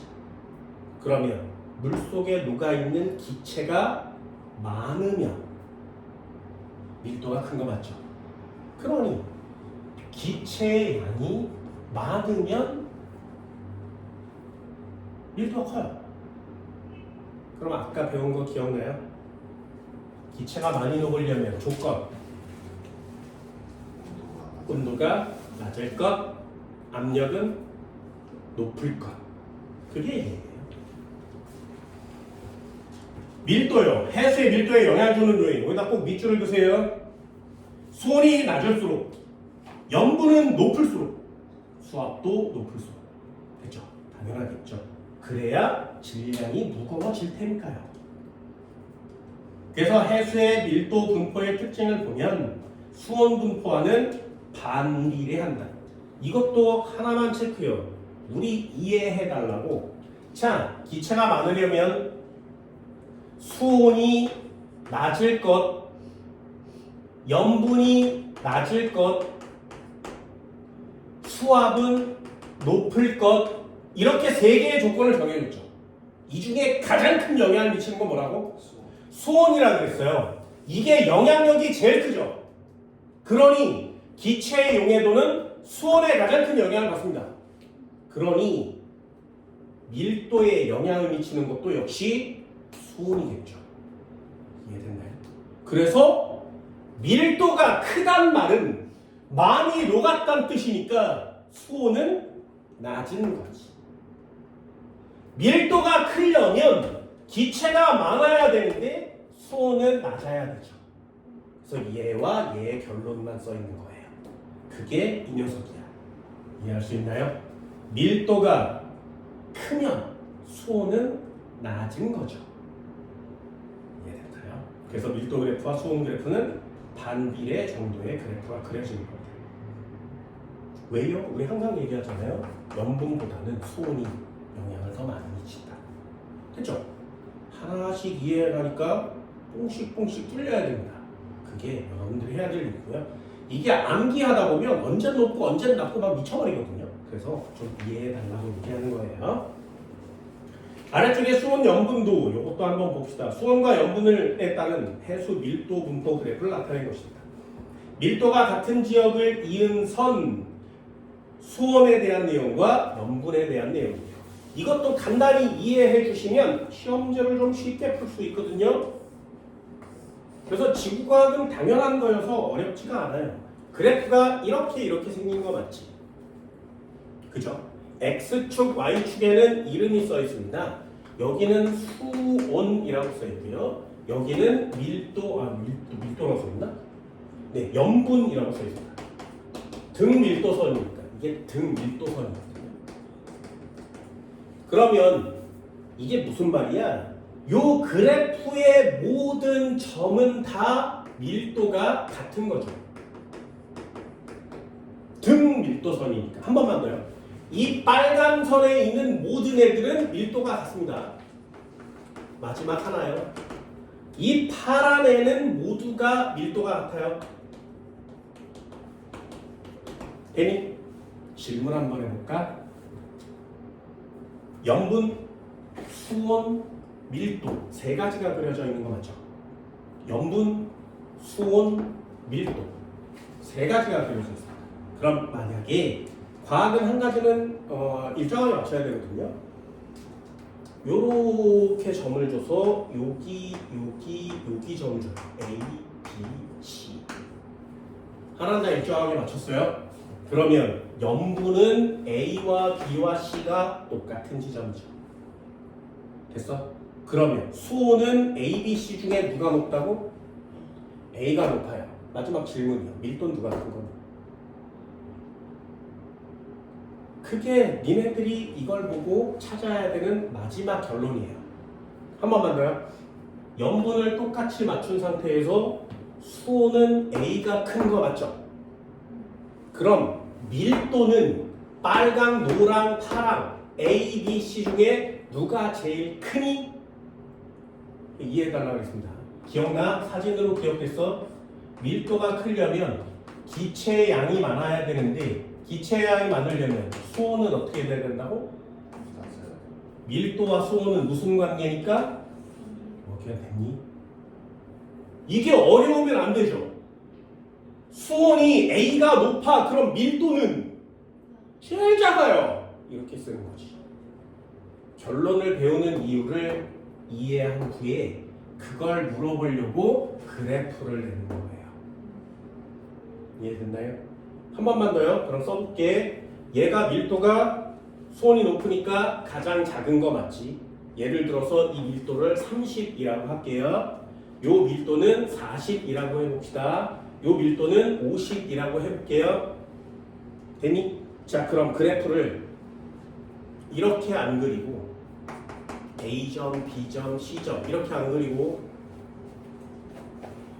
이렇게 주면 어떻게 돼요? 그럼 여기가 A, B, C 순서대로 이렇게 바뀌면 수온이 다 비슷하지, 같지. 그때 밀도는 누가 크다고? 50이니까 C가 제일 큰 거 맞지? 왜요? 염분이 많으니까요. 이해됐어요? 그래서 밀도에 영향을 주는 건 염분과 수온인데 그 중에 영향을 더 많이 미치는 건 누구라고? 수온이에요. 이해됐나요? 그래프 보는 법 알겠어요? 자, 그럼 마지막 질문 한번 해볼까요? 책 한번 보세요.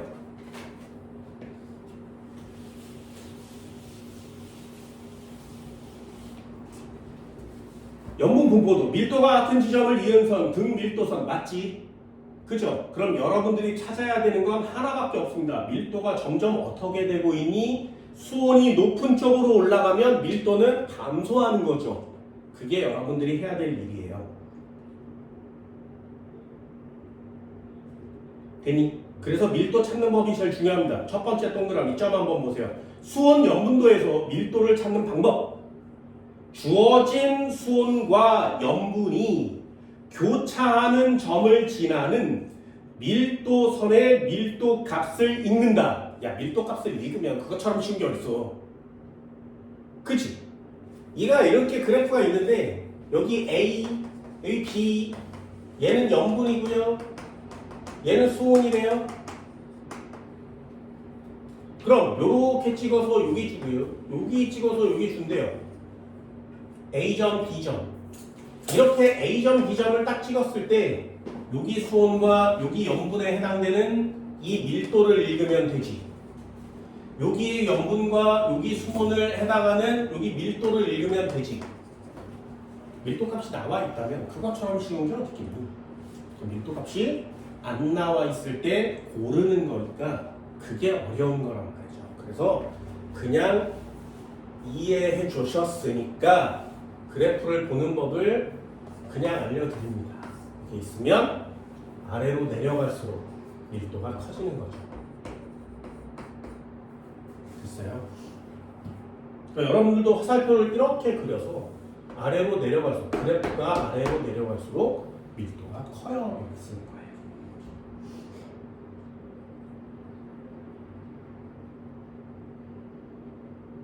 A지역과 B지역이 찍혀 있으니까 A지역과 B지역은 수온과 염분 조합은 다르지만 선 위에 있으니까 밀도는 같다.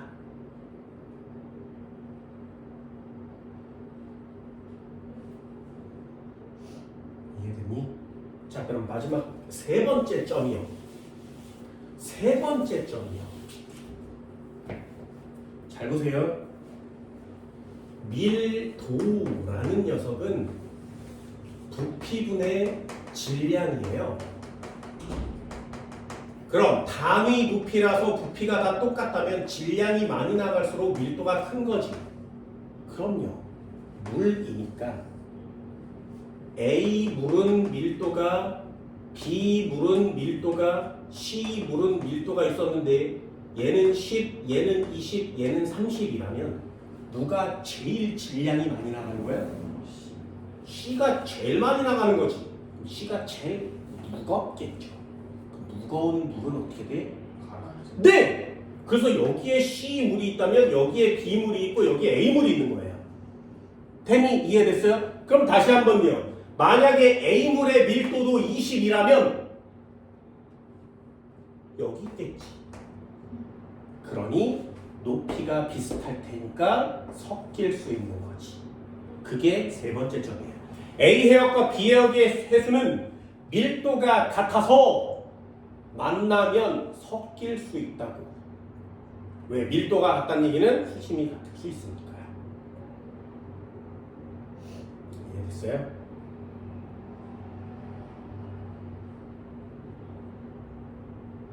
그래서 시험 문제가 뭐냐면 이래 또 시험 문제 정해줄게. 수온, 염분 마지막 결론이에요. 하나, 둘, A와 B. A와 B가 만나면 A가 가라앉는다. 맞아, 틀려? 요거 한 줄 하려고 하는 거예요. 결론은 문제를 맞출 거니까요. 요거 한 줄 하려고. A와 B가 만나면 A가 가라앉는다. 맞아, 틀려? 이해됐어요? 요거 이해할 수 있겠어? 자, A와 B 중에 밀도는 누가 크니까? 됐어?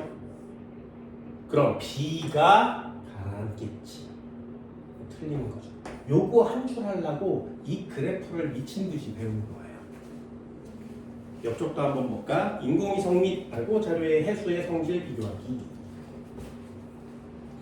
동해 바다 한번 봅시다. 동해 바다 2월을 봤어요. 쭉 그려져 있고요. 동해 바다 8월을 봤대. 그랬더니 수온 변화가 되게 크죠. 크지? 염분 한번 보세요. 염분. 지구과학은 이렇게 그래프가 많이 나와서 자 동해 바다를 봤고요. 동해 바다를 봤대요. 일단 이렇게 생긴 애가 하나 있고요. 이렇게 생긴 애가 하나 있지. 누가 여름일까요? 이게 만약에 온도 그래프가 아니야. 두 번째. 표청 수온이 높은 거 맞지? 얘는 낮은 거죠. 왜? 이쪽이 온도고요. 이쪽이 깊이니까. 이게 고등학교 1학년 때 배우는 그래프예요. 그래서 표충 온도가 높으니까 얘가 여름이고요. 이게 겨울이죠. 두 번째로 찾는 방법이 뭐야? 자, 여름과 겨울 중에 언제 바람이 더 세니?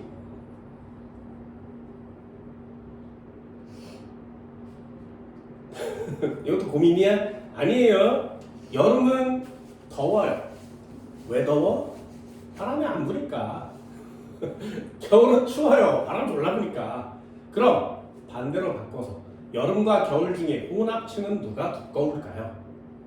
네. 그래서 얘는 낮은데 두껍고요. 얘는 높은데 얇아요. 됐어? 그래서 여름과 겨울을 구별할 수 있어야 하는 겁니다.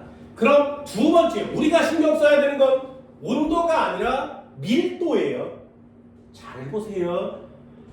8월에 2월에 염분 한번 보세요. 염분. 밀도는 그 다음에 할 거야. 여기 한번 볼까요? 동해바다의 염분은 여기에서 시작해서 이렇게 간 다음에 이렇게 떨어지고 있지. 이 염분이에요. 8월의 염분은 여기서 시작해서 갑자기 슉 올라간 다음에 이렇게 되고 있지. 그죠? 그래프가 거기 보면 올라간 다음에 내려와요. 차이 알겠어요? 왜 여름은 염분이 올라간 다음에 내려오니? 겨울은 왜 내려간 다음에 일정하고 여름은 왜 올라간 다음에 일정할까요?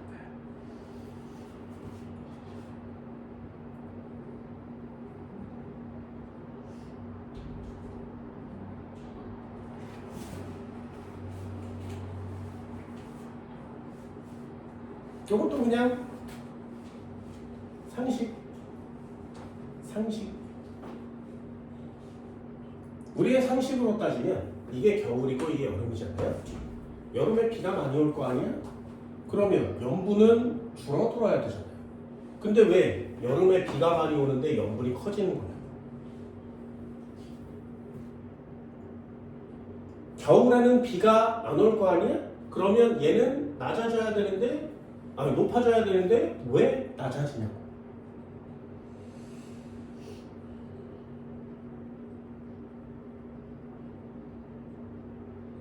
됐나요?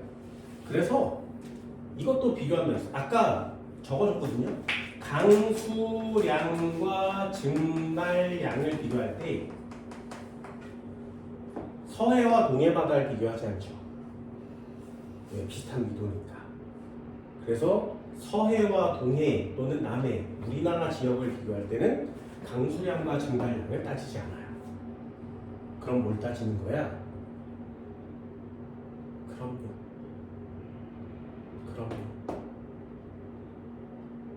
그냥 간단하게요. 겨울에 온도가 어때? 맞아요. 온도가 낮아요. 여름에 온도가 어때?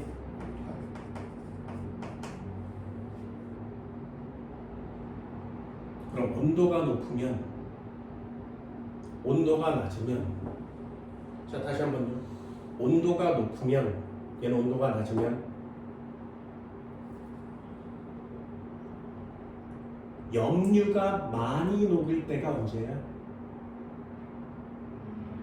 우리 항상 하고 있죠. 염화나트륨 소금이 많이 녹을 때가 언제야? 차가울 때, 뜨거울 때. 그래서 높아지는 거예요. 이해됐어요? 이거 이해할 수 있겠어? 얘네들이 제일 많이 헷갈려 하는 게 있단 말이죠. 다시 한번요. 결론이라 그랬어. 오늘은 첫 시간이어서 좀 일찍 끝낼 겁니다. 뒤에 테스트 시간이 몇 개 있는 거죠. 그죠? 좀 일찍 끝낼 거야. 앞에 테스트 시간도 있어. 잘 봐. 오늘 결론이에요. 이것만 해가시면 돼요. 나머지는 다 읽어보시는 거고요. 잘 보세요. 수온, 염분, 수압. 이쪽에 염분, 이쪽에 영존산소의 양, 용존기체의 양. 됐죠? 학생들이 제일 헷갈려해서 제일 많이 틀려오는 데가 염분과 용존기체를 분리했다 붙였다 분리했다 붙였다 하는 거거든요. 그게 제일 어려워요. 무슨 말이냐면 잘 봐. 용존기체와 수온 사이를 비교하면 자, 수온이 어떨수록 용존기체가 많아진다고? 낮을수록. 염분은 어떨수록? 높을수록. 수압은 어떨수록? 높을수록. 맞아요? 진짜? 진짜? 내가 이해해달라고 그랬지. 기체가 많이 녹으려면 온도는 어때야 된다고? 낮아야 된다. 그럼 염분은 어때야 된다고? 됐어? 기체가 많이 녹으려면 온도는 낮아야 되고요. 물이 많아야 돼요. 이해되니? 뭘 틀리는지 알겠지, 그치? 이게 헷갈려서 끝나버리면 어떻게 할 수 있는 방법이 없어요. 그래서 이렇게 묶으면 이런 상태가 됩니다. 이해되니? 그럼 다시 한번요. 저위도와 중위도의 염분은 누가 받니? 됐어요? 그럼 얘네들의 염분은 누가 크다고? 중위도가 크다고. 왜요? 증발량. 그래요. 얘는 강수량보다 증발량이 많으니까. 그럼 수온은 누가 높니? 저기도가 높겠죠. 됐어요? 수온 이런 것들을 염분에다 넣으면 안 된다고요. 이해되니? 그럼 마지막 하나만 자, 저위도 중위도 중에 밀도는 누가 크니?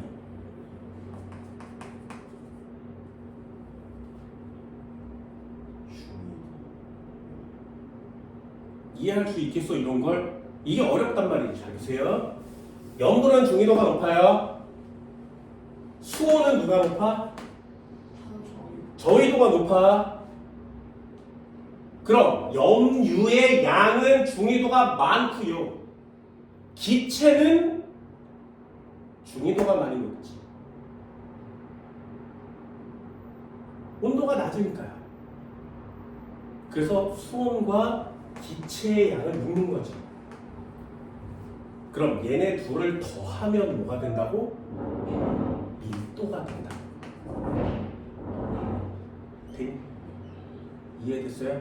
그러면 염분이 많을수록 수온은 낮을수록 괜찮아요. 그런데 염분은 낮을수록 기체량이 많은 거 맞지? 그러면 밀도에 영향을 미치는 건 두 가지라 그랬어요. 네. 그 중에 누가 더 많은 영향을 미친다고? 예. 이해되니? 뭔 말인지 알겠어? 이걸 따로 하다가 합쳐야 되는 순간이 오면 그게 가장 많이 헷갈려하는 부분이 되는 거예요. 하나는 높고 하나는 낮고, 낮으면 높고 높으면 낮고 막 이러니까 그게 여러분들이 봐야 되는 부분입니다. 그럼 그래프를 다시 한번 그려보면 동해바다라고 했으니 여기 낮은 데서 이렇게 해서 낮아지면 요거 겨울이라고 했죠, 그죠? 겨울에 밀도, 이거 온도 그래프거든요. 밀도 그래프는 어떻게 그리니? 온도 그래프와 반대로 그려요. 밀도 그래프고요. 염분 그래프는 어떻게 그리니? 이 두 가지랑 상관이 없다. 됐어요? 그래서 그래프는 온도와 밀도는 반대로 그리되 염분은 그때그때 해석하셔야 된다는 거예요. 됐니? 그래서 염분 그래프는 어떻게 돼? 낮아졌다가 이렇게 되죠. 어때요? 얘는 수온과 비슷한 모양을 보이는 거 맞지? 아니라 얘는 완전히 별개의 개념이다. 그럼 다시 한번 이렇게 그려서 8월달 그림을 그리면 수온 그래프는 낮아졌다 내려가는 거 맞지? 왜요? 표층 온도가 높으니까 여름이에요. 혼합층이 작으니까 여름이에요. 그럼 밀도 그래프는 어떻게 그린다고? 이거랑 반대로 그린다고. 됐니? 그래서 항상 언제나 온도, 수온과 밀도를 묶어주는 거야. 반비례. 염분은 별개. 그러니 학생들한테 제일 많이 헷갈려하는 수온과 염분 그래프를 그려주는 거지. 왜? 상관이 없거든요. 이해됐어요? 그럼 밀도를 찾는 게 얘네들이 해야 될 일이 되는 거예요. 그래서 거기 옆쪽에 밀도 그래프가 그려져 있는 겁니다.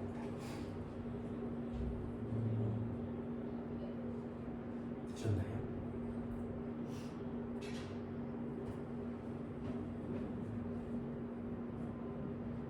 점 한번 읽어볼게요. 수온은 표면에서 300m 아래, 염분은 표면에서 200m 아래로는 연중 변화가 거의 없다. 그럼 변화는 표층 주변에서만 일어난다는 얘기죠. 아래쪽은 거의 변화가 없습니다.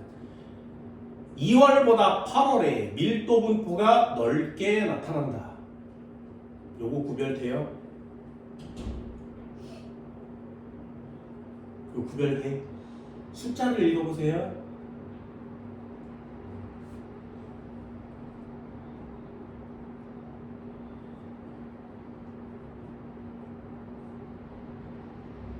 표면과 수심 800m 해수의 밀도차가 커서 안정한 물리적 구조를 나타내기 때문이다. 단어 되게 어렵죠? 요거 해석하시면 됩니다. 2월보다 8월에 밀도 분포가 크게 넓게 나타난다. 니네는 눈이 좋으니까, 나 이제 곧 죽을 거니까 눈이 별로 안 좋거든요. 니네는 눈이 좋으니까 한 번만 이거 부탁이에요. 니네는 눈이 좋으니까 8월 그래프와 2월 그래프가 나와있죠. 수온 염분 그래프는 확실히 달라요. 근데 옆에 밀도 그래프 한번 보세요. 그 두 개의 밀도 그래프 중에 틀린 그림 있니?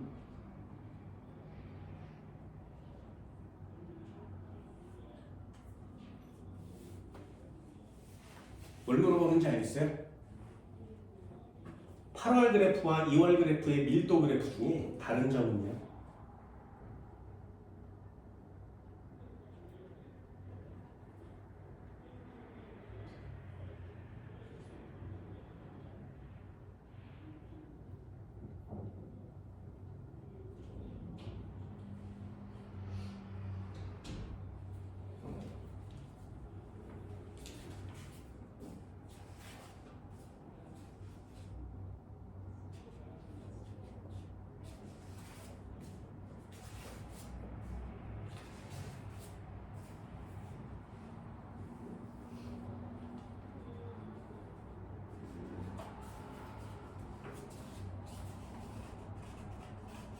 다른 점 있어 없어? 없어요. 진짜요? 진짜요?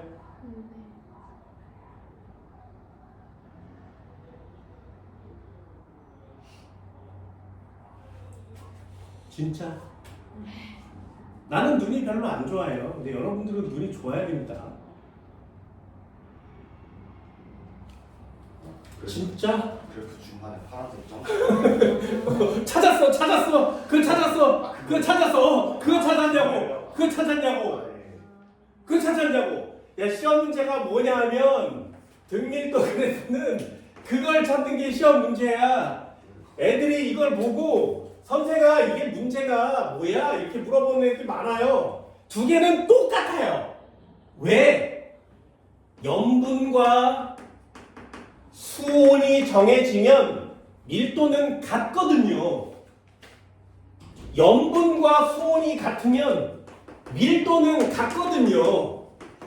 이해됐어요? 그걸 그래프로 만들어 놓은 거니까 무슨 염분, 무슨 수온일 때 무슨 밀도, 무슨 염분, 무슨 수온일 때 무슨 밀도를 다 점 찍어서 만들어 놓은 거니까 변함없이 똑같아. 그런데 그 바다에다가 밀도를 측정하는 장치를 넣어보는 거죠. 그래서 그 바닷물의 밀도를 직접 측정해 보니 점이 찍히는 거예요. 이해됐어요? 그래서 점을 찍은 거예요. 8월 그래프에는 2월 그래프에 점은 어디 있어요? 아래쪽에. 여기 어딘가에 파란색 점이 이렇게 찍혀 있지, 그치? 이해됐어요? 그럼 8월 그래프에 점은 어디 있어? 여기 점 시작해서 이렇게 해서 여기까지 찍혀 있는 거 맞지? 이게 차이점이에요. 그러면 2월에는 바닷물이 여기서부터 여기까지의 밀도 분포를 보이는 거고요. 8월에는 여기서부터 여기까지 밀도 분포를 보이는 거지. 이해되니? 그래서 다시 한번 읽어볼게요. 2월보다 8월에 밀도 분포가 넓게 나타난다. 됐어요? 그거 한 줄이에요.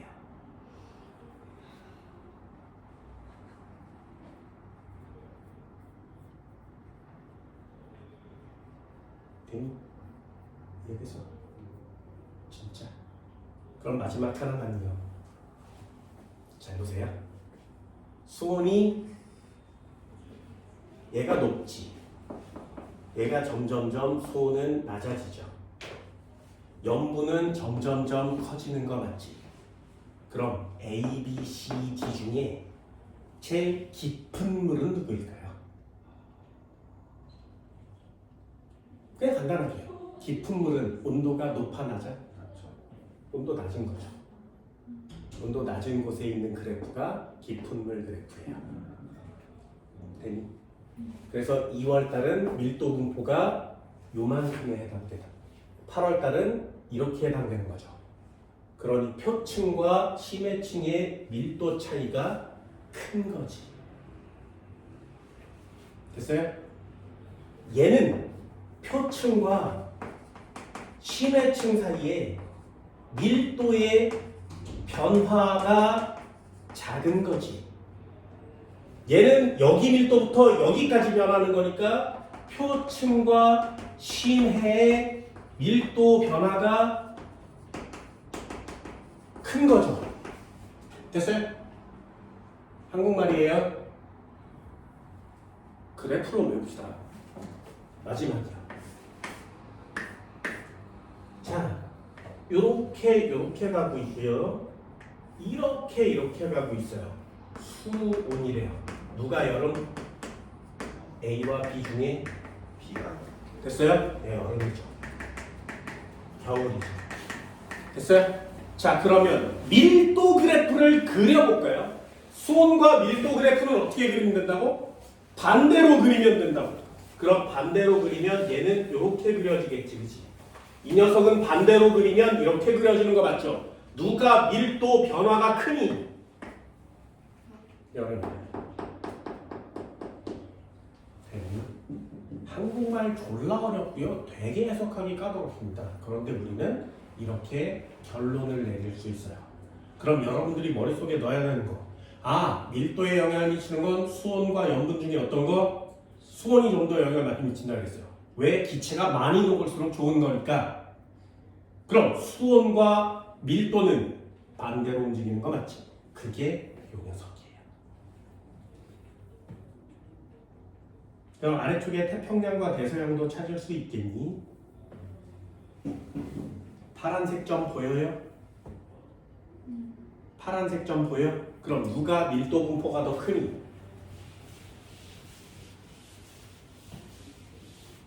대서양. 이해됐니? 이해할 수 있겠어요? 진짜 해볼게. 누가 밀도 변화가 더 클까요? 이쪽이 태평양이고 이쪽이 대서양이에요. 그러면 우리는 뭘 비교한다고? 등 밀도선이 있었어. 얘도 등 밀도선이 있었어. 점을 찾아. 이 녀석은 점이 이렇게 와서 여기까지 가죠. 그래서 이렇게 점이 그려져 있고요. 이쪽 편은 점이 여기서 시작해서 이렇게 가고 있지. 보여요? 이거 보여? 그럼 잘 봐. 얘는 여기와 여기 값은 같죠. 두 번째, 여기 선과 여기 선은 같지. 그럼 세 번째, 여기와 여기 선이 같지.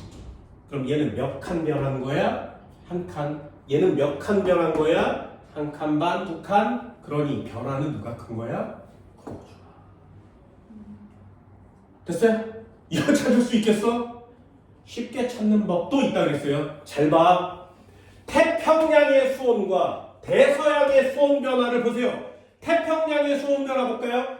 빨간색 그래프가 어떻게 생겼다고? 이렇게 생겼다고. 대서양 수온 변화 어떻게 생겼다고? 이렇게 생겼다고. 자, 그러면 수온 변화 그래프 중에 누가 변화량이 더 크니?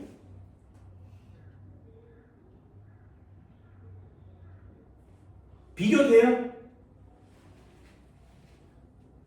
비슷하게 20 뭐 어쩌고 저쩌고 해서 시작했으면 태평양은 10 안쪽으로 들어오지. 근데 대서양은 10 안쪽으로 잘 안 들어오죠. 누가 변화량이 큰 거야? 태평양. 온도 변화량이 크면 밀도 변화량은 어때야 돼? 커야 돼. 되니? 얘는 감소하는 방향은 큰 거고요. 얘는 증가하는 방향은 큰 거죠. 항상 언제나 머릿속에 밀도와 수온은 반대로. 밀도와 수온은 반대로. 그게 얘네들이 해야 될 일이란 말이에요. 잠깐만 넘겨볼까요? 문제 하나 풀어볼게요. 자, 25페이지 4번이요.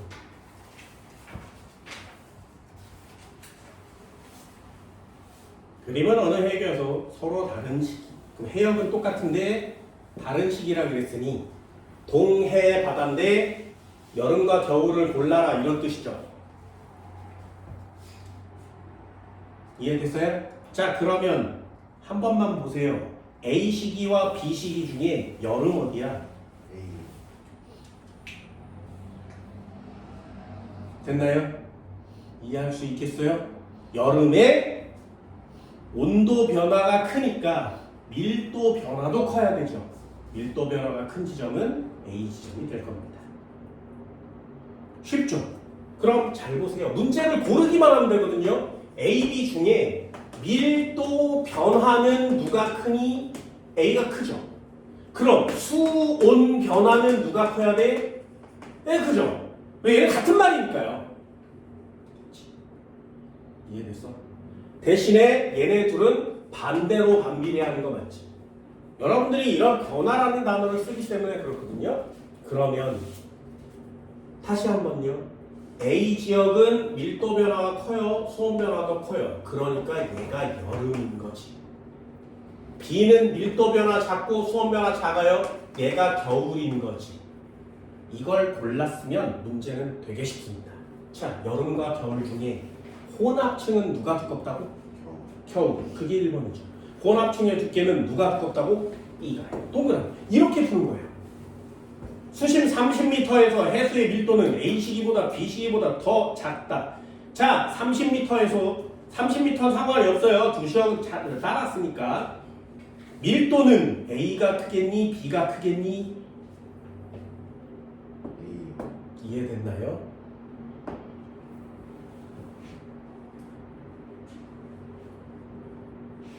얘는 X. A 시기와 B 시기의 수온 변화는 수심 15m보다 수심 50m에서 더 작다. 수온 변화는 수심 15m와 수심 50m보다 더 작다.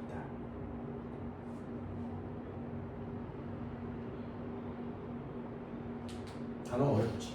이런 단어를 해석하는 게 지구과학이기 때문에 아마 지구과학 수업을 안 듣고 내용만 공부하는 애들은 대부분 다 틀릴 겁니다.